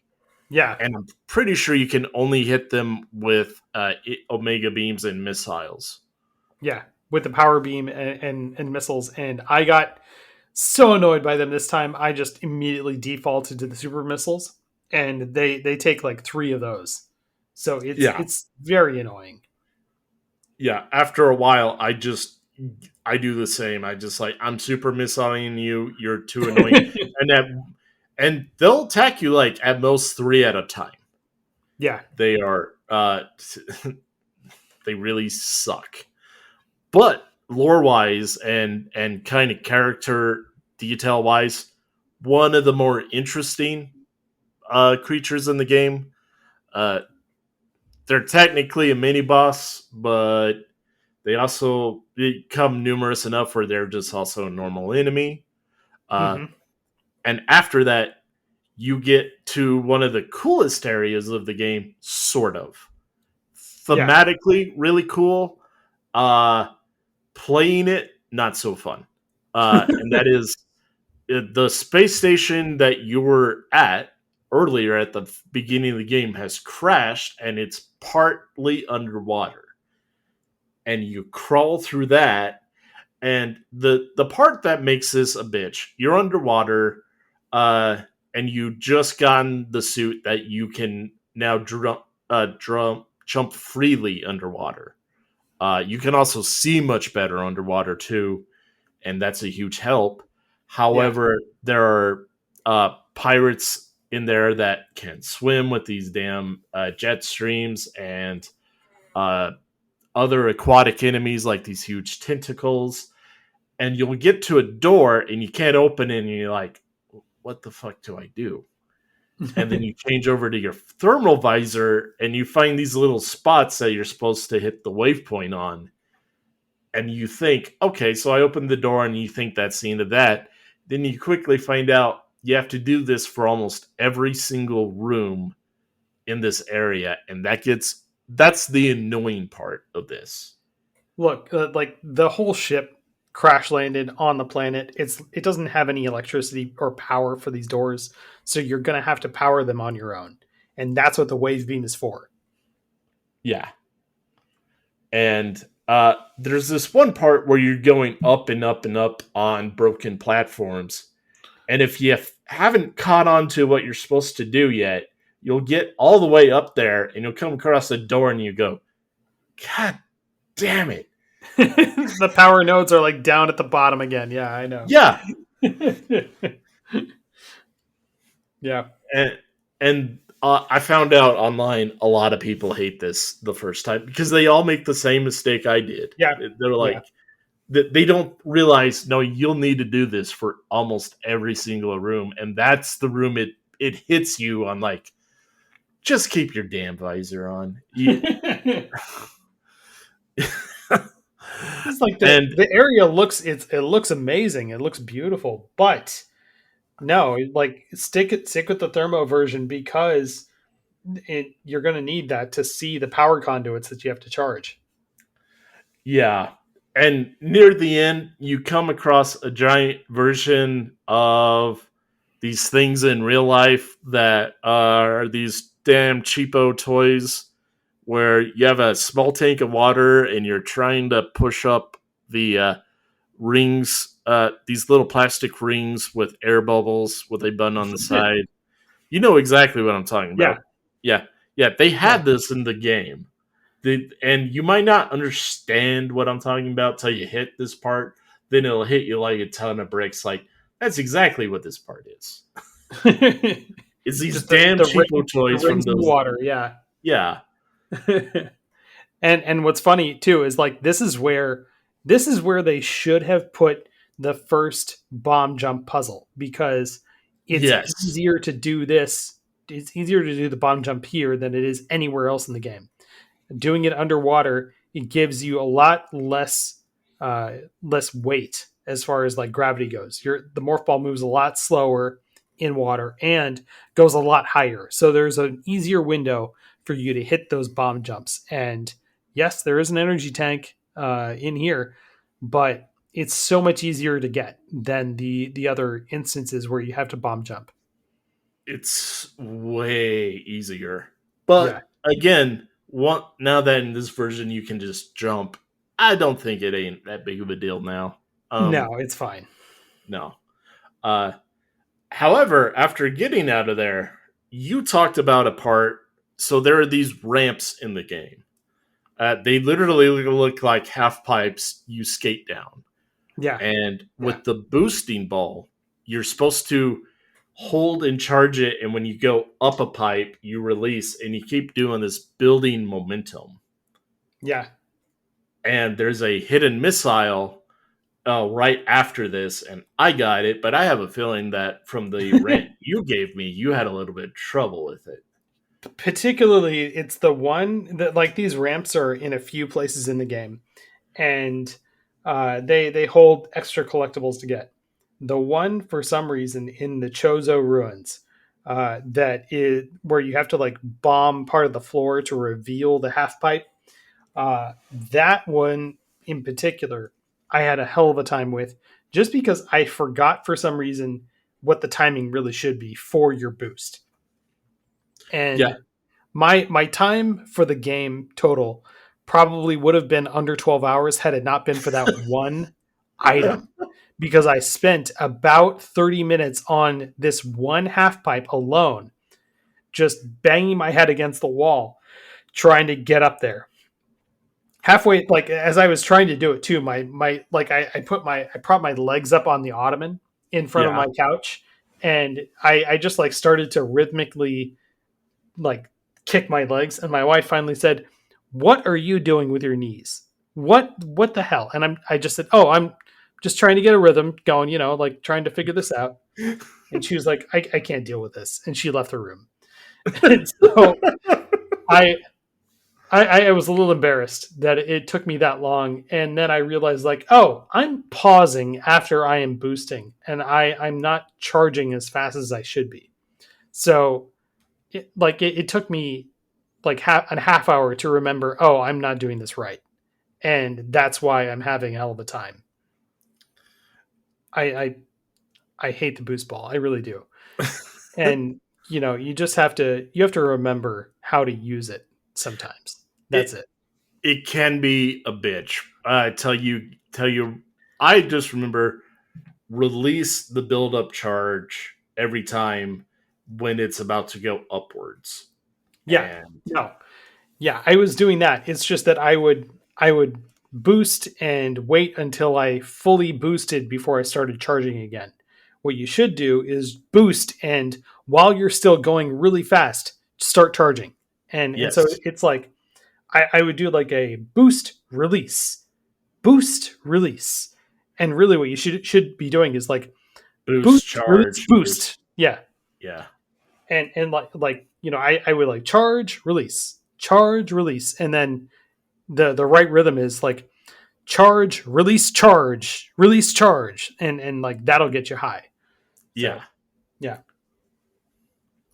so Um, frustrating though. so you move out of that area and you move on to the final area of the game, the phazon mines. The Um, act 3 of the game. Here we yeah, go. this is the final wall in a way. They playing this on hard mode. There's an area in here that gave me the longest trouble. I kept dying and dying Hmm. in between save points Me at a too. This certain. is in this run. This is the only time I died in the game and had to go back. Yeah. Um, thematically, I would kind of classify this as the most boring section. It, it's a mine and it's Yeah. part like uh, done up with the space pirate technology, and then the frustrating part, you see the phazon itself. It's a pretty glowy blue, but it kills you so fast. It saps your energy like nothing else. Yeah. That you just quickly get away from it until you get the last suit. Hmm. Uh, and it adds the most annoying enemies in the game. Oh yeah. So Yeah. at some point in here, you'll get the your last charge shot, which is the fire one, and they'll send pirates after you, all color coded, and each color represents one of your beam statuses, and that's the only way to kill them. And from there's one giant checkpoint from one to the other where they send so many of these new things after you, you'll probably die a lot. And somewhere in the middle, they also give you a new mini boss. The new mini boss, I once when you get the hang of it, it's pretty easy. Oh yeah. But He's a pushover.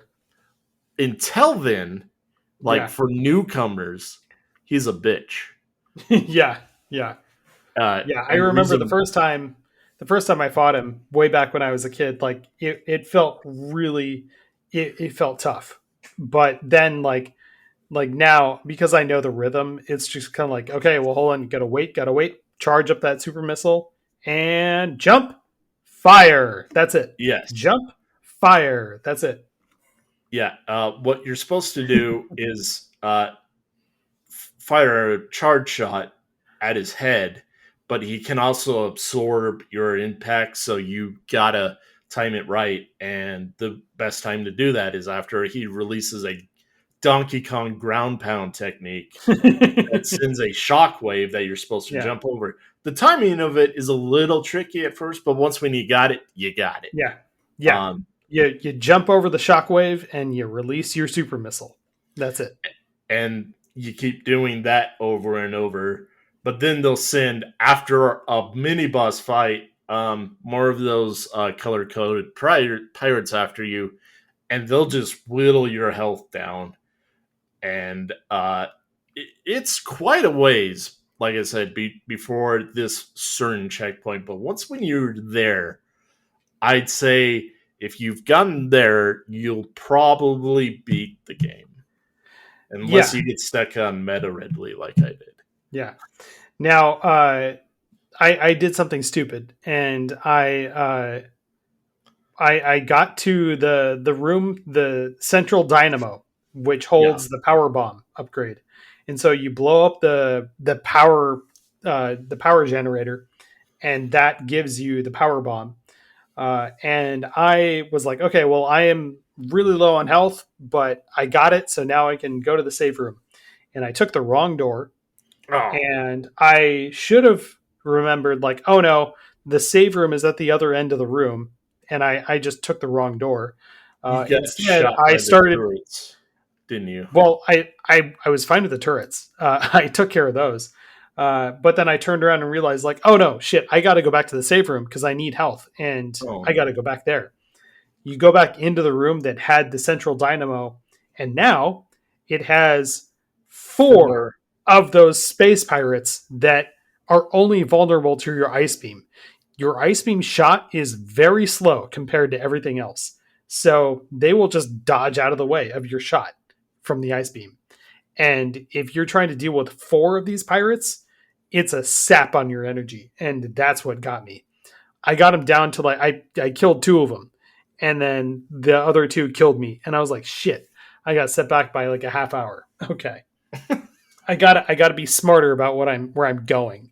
Yes. So I could have seen that, like, oh no, that's the wrong direction when I opened the door, rather than go in and start to fight the turrets and then think, like, after I've taken care of them, like, oh no, I'm going the wrong way. Turned around and gone back out the other way. Here's some technical stuff that we didn't talk about in just like I the base was part of the game. just about to say Uh, that, like Doors. respawning enemies. Well, It's not. like I was going to say the it's not the next room you go into. It's the room at. So two rooms, yeah, and then once when you're in two rooms, the rooms behind the one that you just came out of will respawn an enemy. yeah. And here's why. Here's the fascinating thing, and I learned this because again I was playing Resident Evil and Metroid Prime back to back, but uh, the way loading in this game worked on GameCube was fascinating, where there was no like loading screens for the game. Instead, what you would do is you would walk over to a door and shoot it to make it open. And the shielding on the door would have a certain color depending on what weapon could open it. So blue doors would open by any weapon, whatever. Uh, excuse me. Purple doors would open with the wave beam. White doors would open with the ice beam. Red doors open with the plasma beam, and so on. So like you shoot them with whatever color coded door they have. But when you shoot them, the door doesn't open right away. Just the shield color disappears and it's gray. The reason for that is because the door doesn't open until the next room actually loads into the game. So if you shoot a door and it doesn't open right away, and then it takes a second and then the door opens and it's a huge room, that's because the game had to load that massive room into the game for you to enter. That's I think very fascinating compared to like Resident Evil Remake, where you'd walk up to a door and it would show the animation of your character walking toward the door opening, and then the camera going through the door. That was the loading screen for the next room. And in Metroid Prime, they didn't have loading screens. They just they shadow loaded the next room for you to enter before the door opens. Just That really explains cool why tech. it took so much longer on the GameCube for it to open, and why the elevators took forever too in the GameCube version as well. Well, like those are other loading screens, but again, like those are the only loading screens you're going to see in the game. Like everything else is it's like shadow loading, and I thought that was really cool. That's a great idea for them to take for like loading in a new area.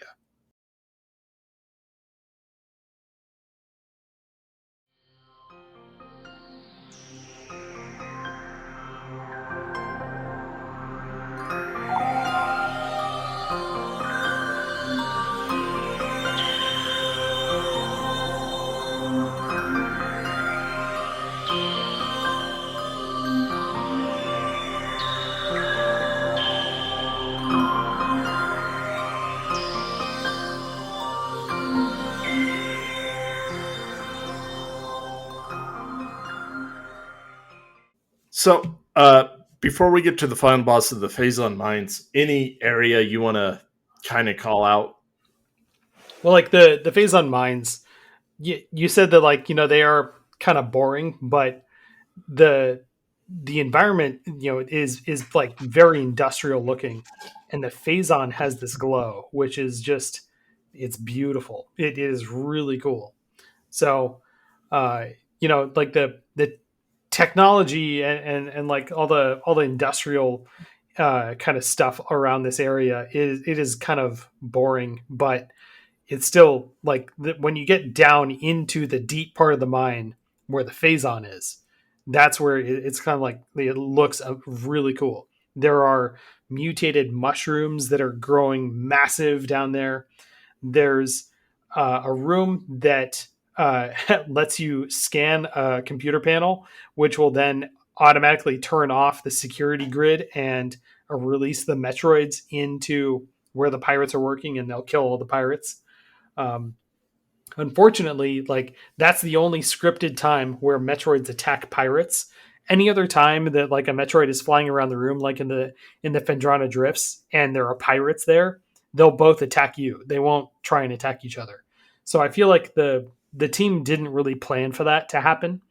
But they didn't intend for you to have Metroids and pirates in the same room outside of this one space in the Phazon mines. But still, that's a really cool cinematic point where like you take the security grid down and the Metroids all fly out into the room. What's really funny though is that after you do that, now there are a few rooms in the Phazon mines that have Metroids floating around them, and you have to deal with those. By now, though, you've got the ice beam, so you can take care of them no problem. You freeze them with one shot, and then hit them with the missile, and they're done for. That's fine; they shatter. But have you ever had the instance of getting a Metroid to fly at you and freezing it with its fangs out toward you, just right there in front of your face? Yeah. It happens all the time for me, and I think it's so harrowing looking every time. It's like, whoa, shit, that was a close one. Oh boy. um, so near the end of the Phazon Mines, you come across the third most annoying boss, Well, and that like is the I Omega do want to Eye. I do want to talk about leading up to that though. You Oh yeah. backtrack to the Talon overworld and grab one of my favorite pieces of equipment, and that is the X-ray visor. And Oh, that's right. this is like one of the coolest vision forms that you get, where you see an X-ray, and now you've got this new spectrum to look through. The way they've made like the different visor forms look different and varied from one to the next is awesome. So like when you turn on thermovision, the way your missile readout it's laid out differently in thermo, where like you have your reticle is a triangle now, and your missile meter is like angled along with that triangle.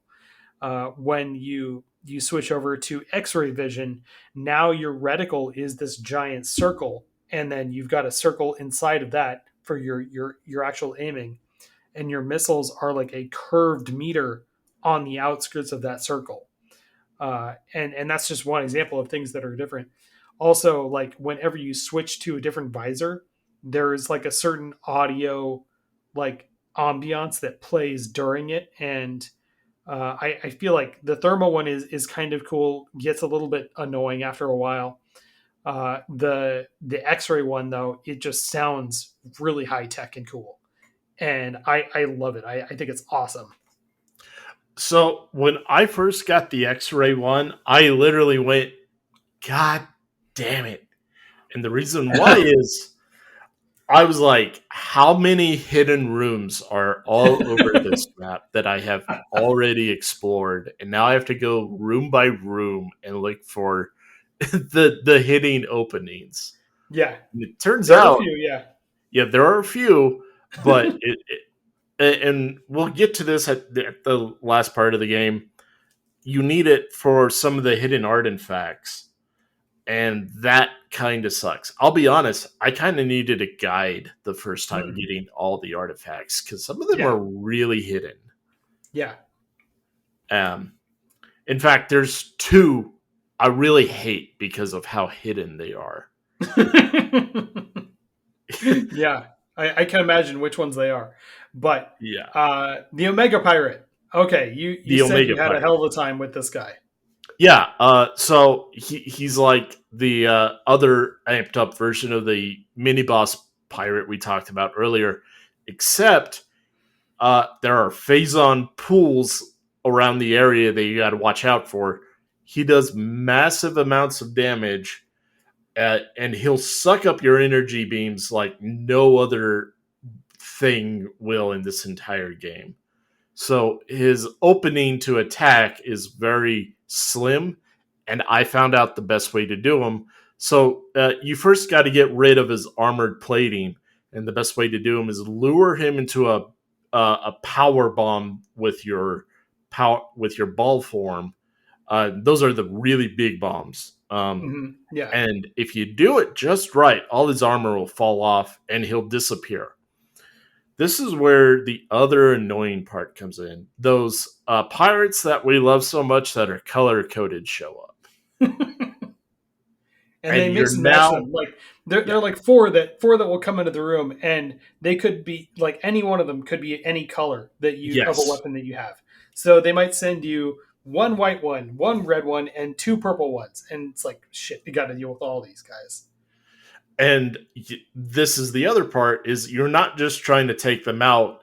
You need to quickly switch over after figuring out which colors are which. Uh, Turn on your X-ray vision, and you can't tell what colors those things are when you're in X-ray mode. And the Omega Pirate will pop up, and that is your opening to hit them. You can only hit them 2 times in this phase with super missiles, and he'll get back to normal, and you need to repeat the process. And your window is really, really small in order to Yeah, do this. this is my Um, favorite fight in the game. it Yeah, took like me, I could say like this one and maybe the final boss might be my favorites, but I could say this is my favorite fight in the game. yeah. Um, he he took me a while to get the rhythm down Mhm. all the times, but especially in hard mode Yeah. because he just takes a lot more damage and he gives way more damage. So does Mhm. his freaking minions. Yeah, yeah. So my advice, if anyone listening is struggling with the Omega Pirate, don't try and shoot the minions. Just focus on him, I because feel when like you need to get rid of one. you could, yeah, and if you've got the chance, if you've got time, but when he breaks out of his recharge status, like he will start attacking again, and his attacks will kill the minions. Like he doesn't care about them, and his shockwaves will take him out or whatever. But like you don't need to really focus on them if you've got the health to spare. Just switch over to the X-ray visor and start looking for him in one of the four phazon pools, because the phazon will actually recharge his health. And I think this is the only boss in the game that has recharging health. So you have to get on top of him as soon as you can. I was reading on Reddit that like a lot of people are frustrated with this, but yeah, switch over to the X-ray visor because he will cloak himself, so he's invisible outside of the X-ray visor, and he'll recharge in the phazon pool. I remember the first time I was fighting him, he disappeared, and I knew right away, like, oh, I got to switch to the X-ray visor because I found that piece of equipment recently, and the bosses are supposed to be a test for knowing how to use your equipment. And so, it's like in school, like this is like the end of turn exam that you're supposed to take, and like this is like demonstrate everything you've learned so far in this area. So I remember like thinking like, oh, he disappeared, and then you hear him laugh, and he reappears only in the X-ray visor out in one of the phazon pools. And I was so desperate the first time fighting him to do some kind of damage. I immediately just hit him with a super missile and realized, oh, that's how you do it. Like this is going to be a good fight because I feel like I've cracked it. Once when you told me to get in rhythm, and once when you find that rhythm, Yeah, he is fun. But before then, he's a bitch. You he just really is. Yeah, yeah. yeah. Um, I and Another funny story about him. I had a friend in college who was playing Metroid Prime like in 2006, and it was his first time. And so he got to the Omega Pirate, and he was frustrated after a couple of tries. And he said, "How do you do this? Can you just show me, like, do it for me?" And I was like, "Oh yeah, sure, I'll show you." And so I like immediately just jump in and take down 75% of his health, and I'm like, "Okay, cool, man." And I paused the game and just hit the power button on the GameCube, and I felt like a kind of a jerk, but he looked at me and he was like, "What? No, wait, man." And I said, "Yeah, you got to do it for yourself. Come on, you know what? I showed you what to do. You know what to do now. Do it. Lather, rinse, and repeat." so after you get him, you get the Phazon suit, and now the Phazon doesn't hurt you at all. It's It's the great. coolest suit in the game. It looks so awesome. It's black. It's badass. It Every is. one of your power beam weapons works great. It looks great with it. It's so cool. And uh, you can now finally go freely anywhere across the map. You have everything you need, so you can pull up those guides for everything you missed, as long as they weren't one shot scans, and collect the rest of the artifacts and What get were to the the final. what were the artifacts that frustrated you the Okay, most? so the the hidden one inside Magmore Caverns. There's one that's really easy to find, and then there's one that's like, how am I even supposed to know to look there? In the Uh, lava lake? in the lava lake. Yeah, yeah. Yeah, you So like need the X-ray. Go ahead. well, some explanation of what these artifacts are. Like they are 11, there are 12 keys, and one of them is just sitting there in the impact crater for you to take for the first time. And these artifacts are like circular glow spinning things, and they're just icons for you to collect. But uh, if you collect that first one, it unlocks the clues for the other 11 keys for you to then go find. And these clues are small, like a single sentence thing about what they mean to the Chozo and a clue for where they are. One word in that sentence is highlighted a different color, and that word tells you where on the map it is. So like you should do is start looking at your map and looking at the names of the rooms for something that will give you a clue to that room. So like there's one clue that says, like, it has a sentence and it has the word lake in it. And so you go looking on your map and find the one room called Lava Lake, and you know that the artifact is there. There's another room in the Chozo ruins that is called Hall, and so you go looking for the worship hall or whatever it was, and that has one of the artifacts. The easy one to solve is like there's a clue that has the word sun chamber highlighted, Yeah. and the Sun Chamber is where you fought the plant boss Flagra. That was his name, Flagra, in the Chozo Ruins. So you find your way up there. You have to kill the ghosts that are haunting that giant boss area, and then you get the artifact. So understanding, like, that's how you read the clues. That's part of the puzzle. If you don't know that's what you're supposed to be looking for, it makes the game a lot harder. So the other one that gave me a lot of trouble. Can you take a wild guess what it is? Oh, it might be the same one that gave me a hell of a lot of trouble the first time I played it. It was the one in the Phazon Mines under Tunnel. Like that was Oh, the clue, Tunnel. no. Okay. That one I found just fine. That one Um was frustrating for me. I'll tell you why. Because I didn't really understand that I had to drop down into a phazon area of this room to then like go actually go to the artifact. Because I would look at the room like on the map and it's like this circular room, but you go through almost the entire room in morph ball form around in a ring, and so you go around the periphery of the room and you don't really like it's hard to recognize what this room is. And so I was just confused about like I don't understand what I should be looking for here because there's nothing here. What's funny though is that I realized this particular playthrough is that if you stand at the spot in this room, because you can only stand at the entrance and the exit, but if you stand at the place where you typically would exit, you can turn around and see the artifact in the phazon. Oh, And really? from what I know, it is the only artifact that you can see before you're able to collect it. Huh. Yeah. So the one that I really hate is in the Oh no.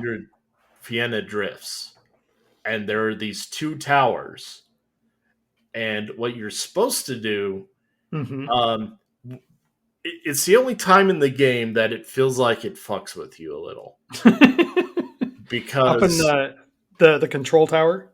the control tower, yeah. Yeah.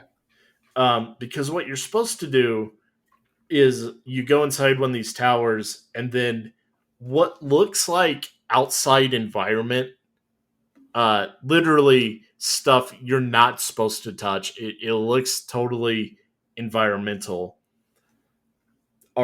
Is these yellow pellets which are actually bombs, and you're supposed to Yeah. blow up the bombs and knock over this tower. It's a cool sequence when it actually happens, but Hmm. I literally thought that was just window dressing. Yeah. Yeah. That one gave me a lot of trouble the first time I played too, because I remember being able to see those tanks that you're supposed to shoot, Yeah. and like not realizing there's like another opening that you're supposed to reach and shoot ice to then melt using your plasma beam, and then you'll have a clear shot to then shoot at the tanks. I kept trying to jump on some boxes and then jump off those boxes and shoot a missile down at the tanks while I was in the air. Nah. Now there's an invisible wall that will stop the missile from going over there. But yeah, that one gave me a lot of trouble the first time just because I didn't understand it. And it's not easy to really spot the ice that you're supposed to melt. Your scanner will pick it up, but why would you think to scan that random spot? Yeah. At least on GameCube. Now the meltable ice looks very different from anything else. And so at any spot where you like see like this very glass like ice, that's where you should be able to melt it. And it's so easy to spot this time. Yes. Um, so you gather all the Chozo artifacts, and then you have the last two showdowns. Like you said several times, on hard mode, I could not beat this boss. It is Meta Ridley, and I have beaten him on normal before, Mhm. just not uh, this time. Oh, he Um, feels like a real fucking jerk. Even on he normal mode, the first time you fight him, he oh feels so hard. he is, and a big portion of that is he has very small windows of opportunity to attack, and Yeah. you'll want as many missiles as you possibly can get on him. Uh, he'll uh, attack you with charge beams and then a fire breath beam that does massive damage, and he mostly flies through the air. And this part is annoying, but kind of very easy at first. Yeah. What's hard is when you get down to his one quarter of health left and his wings burn off. And the opportunity to attack is almost non existent. He's really hard. He is, especially at those moments where he charges at you, and Yeah. then when he's like looking for like you, if you dodge out of the way, he looks around for you and he starts to jump or like and spin. and when he jumps and spins, he will like accidentally hit you with his tail, and like that's really annoying. Oh, that's not an accident. No, I know, it's by design, but it's like he's not trying to hit you. He doesn't know where you are. He turns around and he looks one way and he looks the other way. He's like, where did they go? Where did she go? And when he jumps and spins, his tail spins with him, and it's a hazard. Yeah. Once when he's on all fours, there's a small, very tiny window of opportunity to shoot him in the mouth, and then he'll get up and he'll expose his center weak point, and that is really hard to hit and have another charge shot ready as well. Yeah. And the his other annoying attack, he does the AOE stomp damage attack with the Hmm. highest wall to jump over, and timing that is the trickiest one to jump over, and I could only do it about half the time. But it does a lot of damage, and after you beat him, you'll want to go back to your ship and save and stockpile everything before you get onto the final boss, Metroid Prime. Yes. And So this is my like also one of my favorite fights in the game. She is one of the coolest bosses that I've ever fought. So this is awesome. A very interesting story about like her. If you've paid attention to the lore, the space pirates were trying to capture her, and they couldn't. And then when they were trying to capture her, she ended up like assimilating their weapons into her own weapons, and she built this kind of armor that she is now wearing. And you have to fight her as like a with pirate technology, meaning she now is only vulnerable to certain weapons based on the color that she has, just like those very annoying space pirate forms that are only vulnerable to like your ice beam or your plasma beam. So you end up having to change the beam weapons on the fly during the fight. And this is again where I started to trip up and like mess up trying to change my beam weapons. Even in the final fight, it was hard. yeah, it she has two main phases. The first phase is like a giant beetle. That's where the Yeah, armor comes in, uh, and just sends waves and waves of attacks at you. Um, and you're trying to just dodge and coordinate to the certain colors, yeah. and What's really then awesome is that if you get hit by her energy beam, yeah, it will do different status effects based on the color that she is at that time. So if you get hit by the beam when she is purple, you'll have that electrical shock effect on you, and you can't lock onto her for a few minutes or for a few seconds.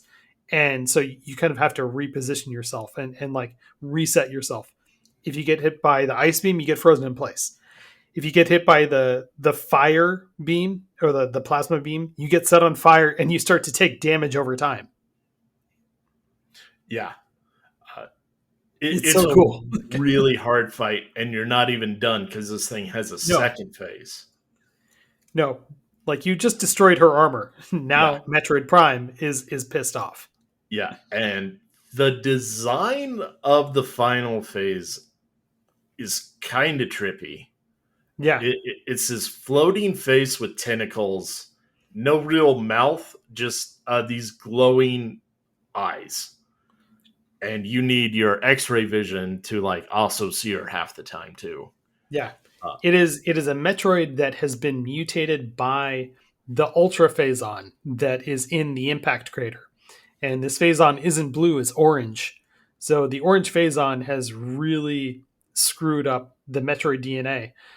Worse than those damn fission Metroids that are floating around the Phazon mines and the impact crater. Those things are really annoying.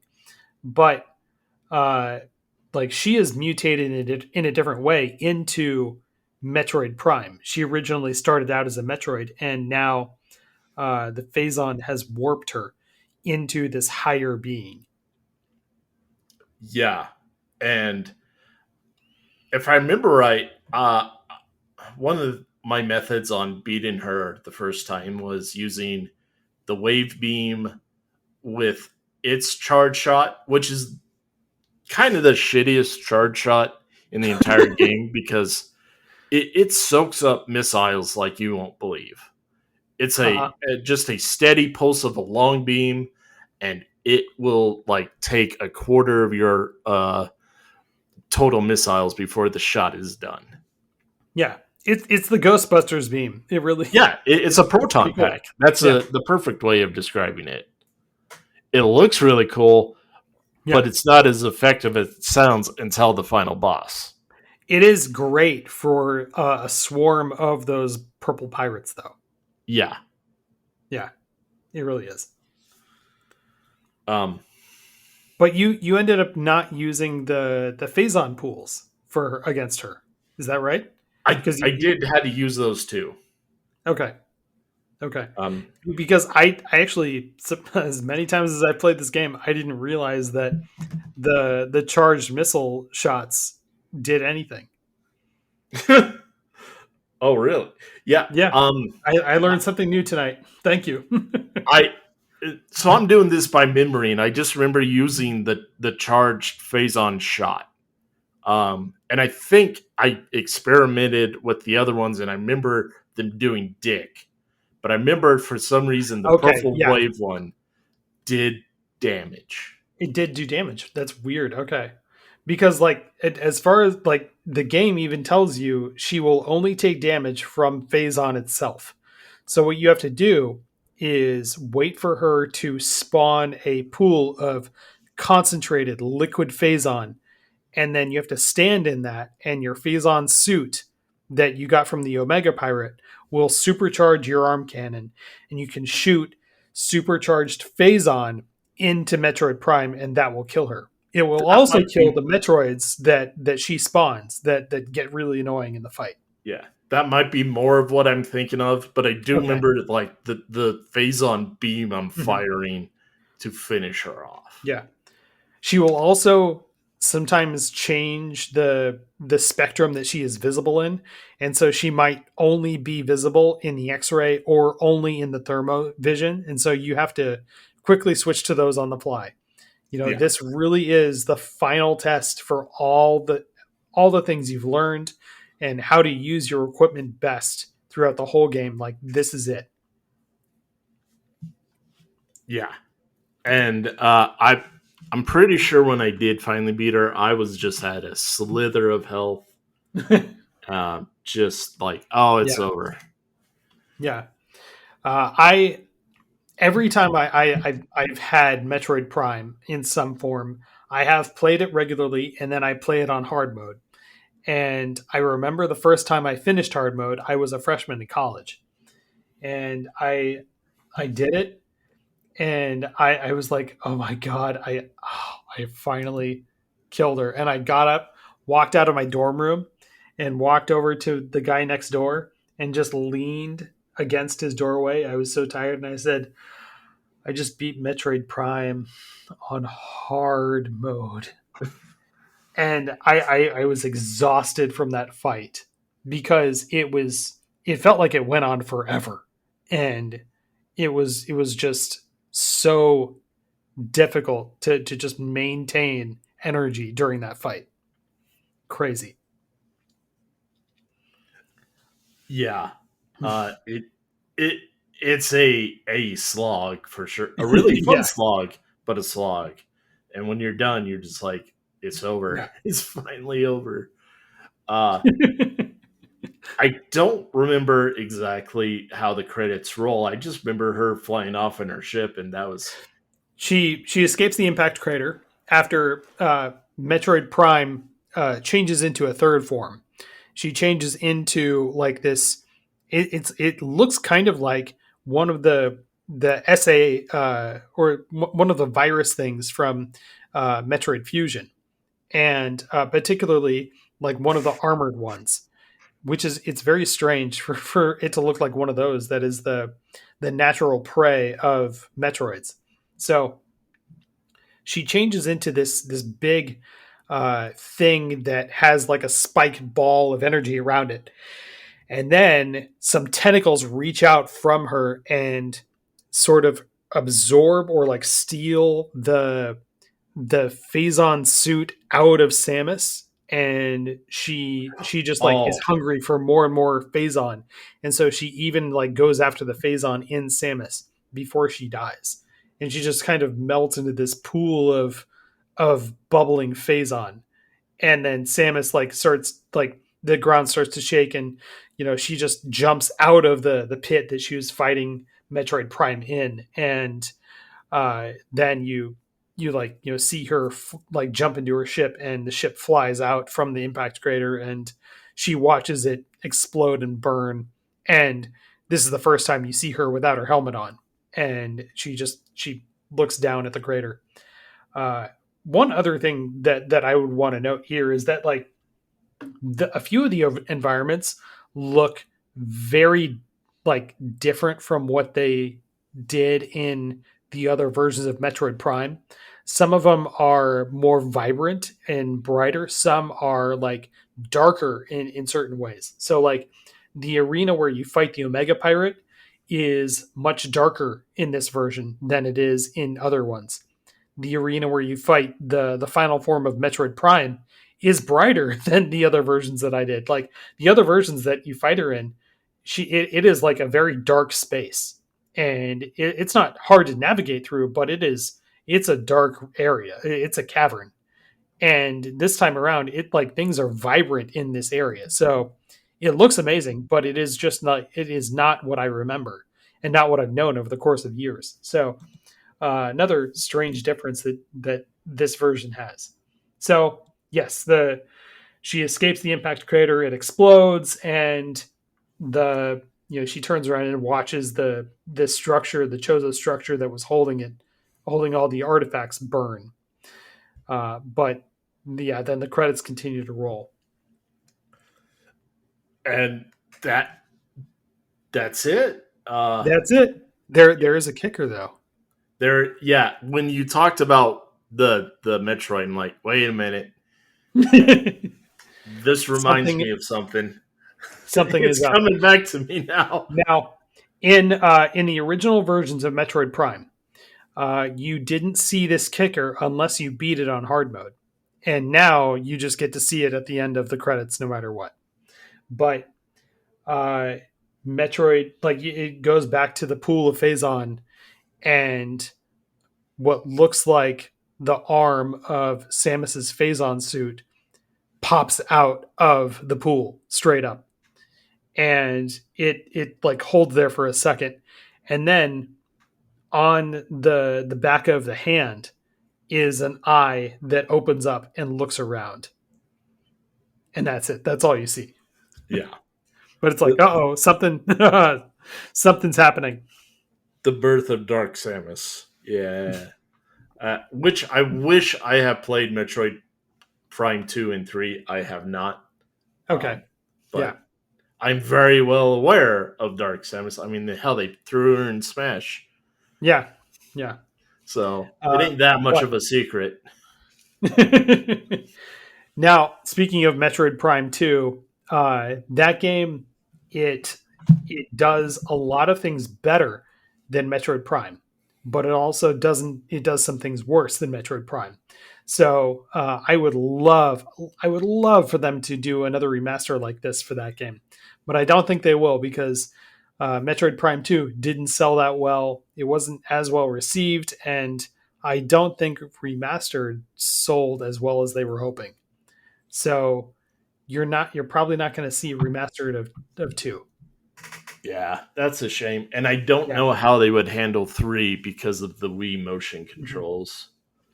Um, Another I thing would that say it's I would go possible back and because change. yeah, I would go back and change, but yeah, uh, 2 has some incredible boss fights. Like I would argue that it has better boss fights overall than Metroid Prime. I will But probably play it someday.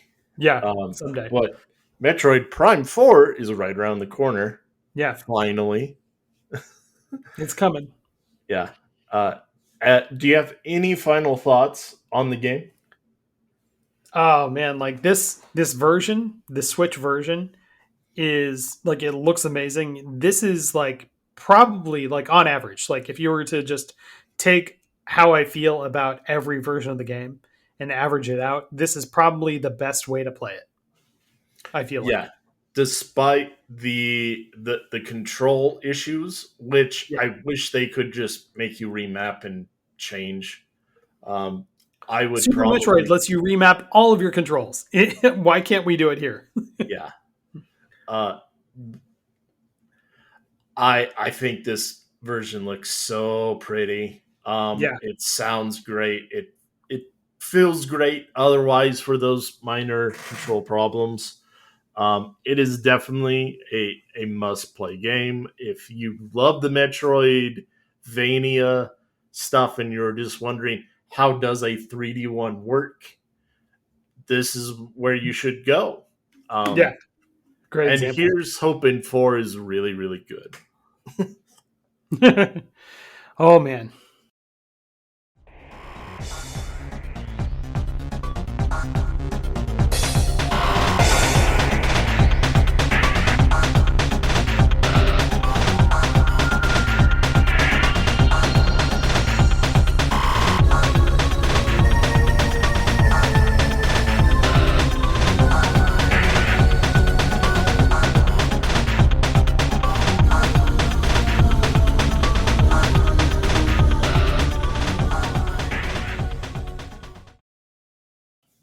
Yeah. So that's it for our show tonight.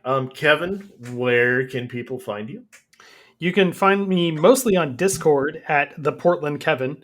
I run the PlayStation Plus Game Club, and I am also on a few other social media platforms, but I don't really check them often. So the best way to find me is on Discord at the Portland Kevin, and same name other places, but I could get a message back to you in about 3 months because that's how often I check my Blue Sky and my Instagram, and I think I still have a Twitter account, but I don't know. I should get rid of that.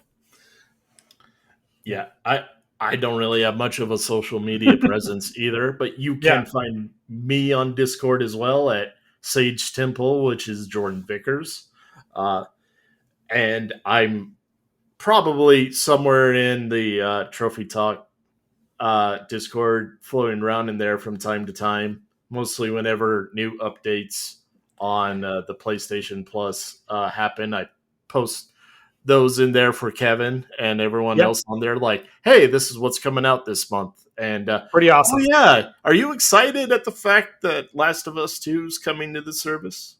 Hey, I think that's great. I actually played through Last of Us 2 on PS4 and played through it once and never platinumed it. So it's a shame that it is the PS5 version now and not the I PS4 version. Oh well.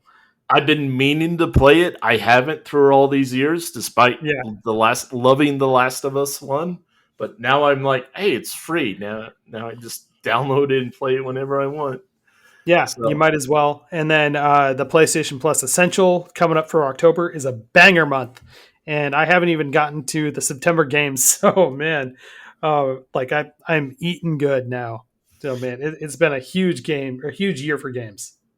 yeah, man, it. I kind of just wish we would have one down year in the industry just to finish our backlogs. It'd be kind of, and my wallet. Oh my god, my wallet would love it so Yeah. much. Well, you and I are both fans of Kind of Funny, and they had a great topic on a recent Gamescast asking, "What would you do if there were no games for an entire year? What would you play?" And I'd just do my backlog. I would do The Witcher Yeah. 3. I would uh Persona 5 Royal, Hmm. a bunch of RPGs because those are so long. For me, like And Alan Wake 1 and 2, Claire Obscure, oh definitely up there. Like, yeah. yeah, Alan Wake 2 is coming to Yeah. the service and I need to get on that. I can't Yeah. wait. No, Oh, I was so happy when I saw that's coming to the PlayStation. we got to do an episode on that. Now, Kevin, it's on the to do list. There are about 100 games on PlayStation Plus that I want to play. I know, So man, but it sounds like Alan yeah, Wake 2 is one of those. It just blew everybody out of the water, and I'm like, yeah, okay, yeah. fine. Well, I am going to play this, and after I finish these 500 games first. Yes, yes. I thought about messaging you and asking you, should I play Hades or Blueprints? Uh, And I thought I'm not going to put you through that kind of anguish. I'll just start Blueprints. hey, Blueprints is a hell of a game, and so is Hades. I'm playing Hades 2 right now, and man, but both are both are really like, do you want more roguelike, or do you want to get kind of lost in something? And Yeah. you said your wife like watches you from time to time, and it sounds like the Blueprints. I sadly played alone and I still had a good time, but I did wish I had like someone around to like Yeah. watch play this with me, because that it sounds like something like can be enjoyed with someone else, and Hmm. I love when games can do that, and they don't even need to touch a controller. Yeah. Yeah. But anyways, we've been going on for 2.5 hours. We will end that tonight. Join us next month for Resident Evil 4 remake, and also on Old Game Save, we'll be talking about the classic version as well. The two of my favorite games of all time for Mm. spooky season. Can't fucking wait to talk about these games. Yeah. For myself, I'm Jordan Vickers, and my guest, Kevin Garaventa, the Portland Kevin. Thank you again. Uh, I hope you all have an awesome night tonight. Thanks, Jordan.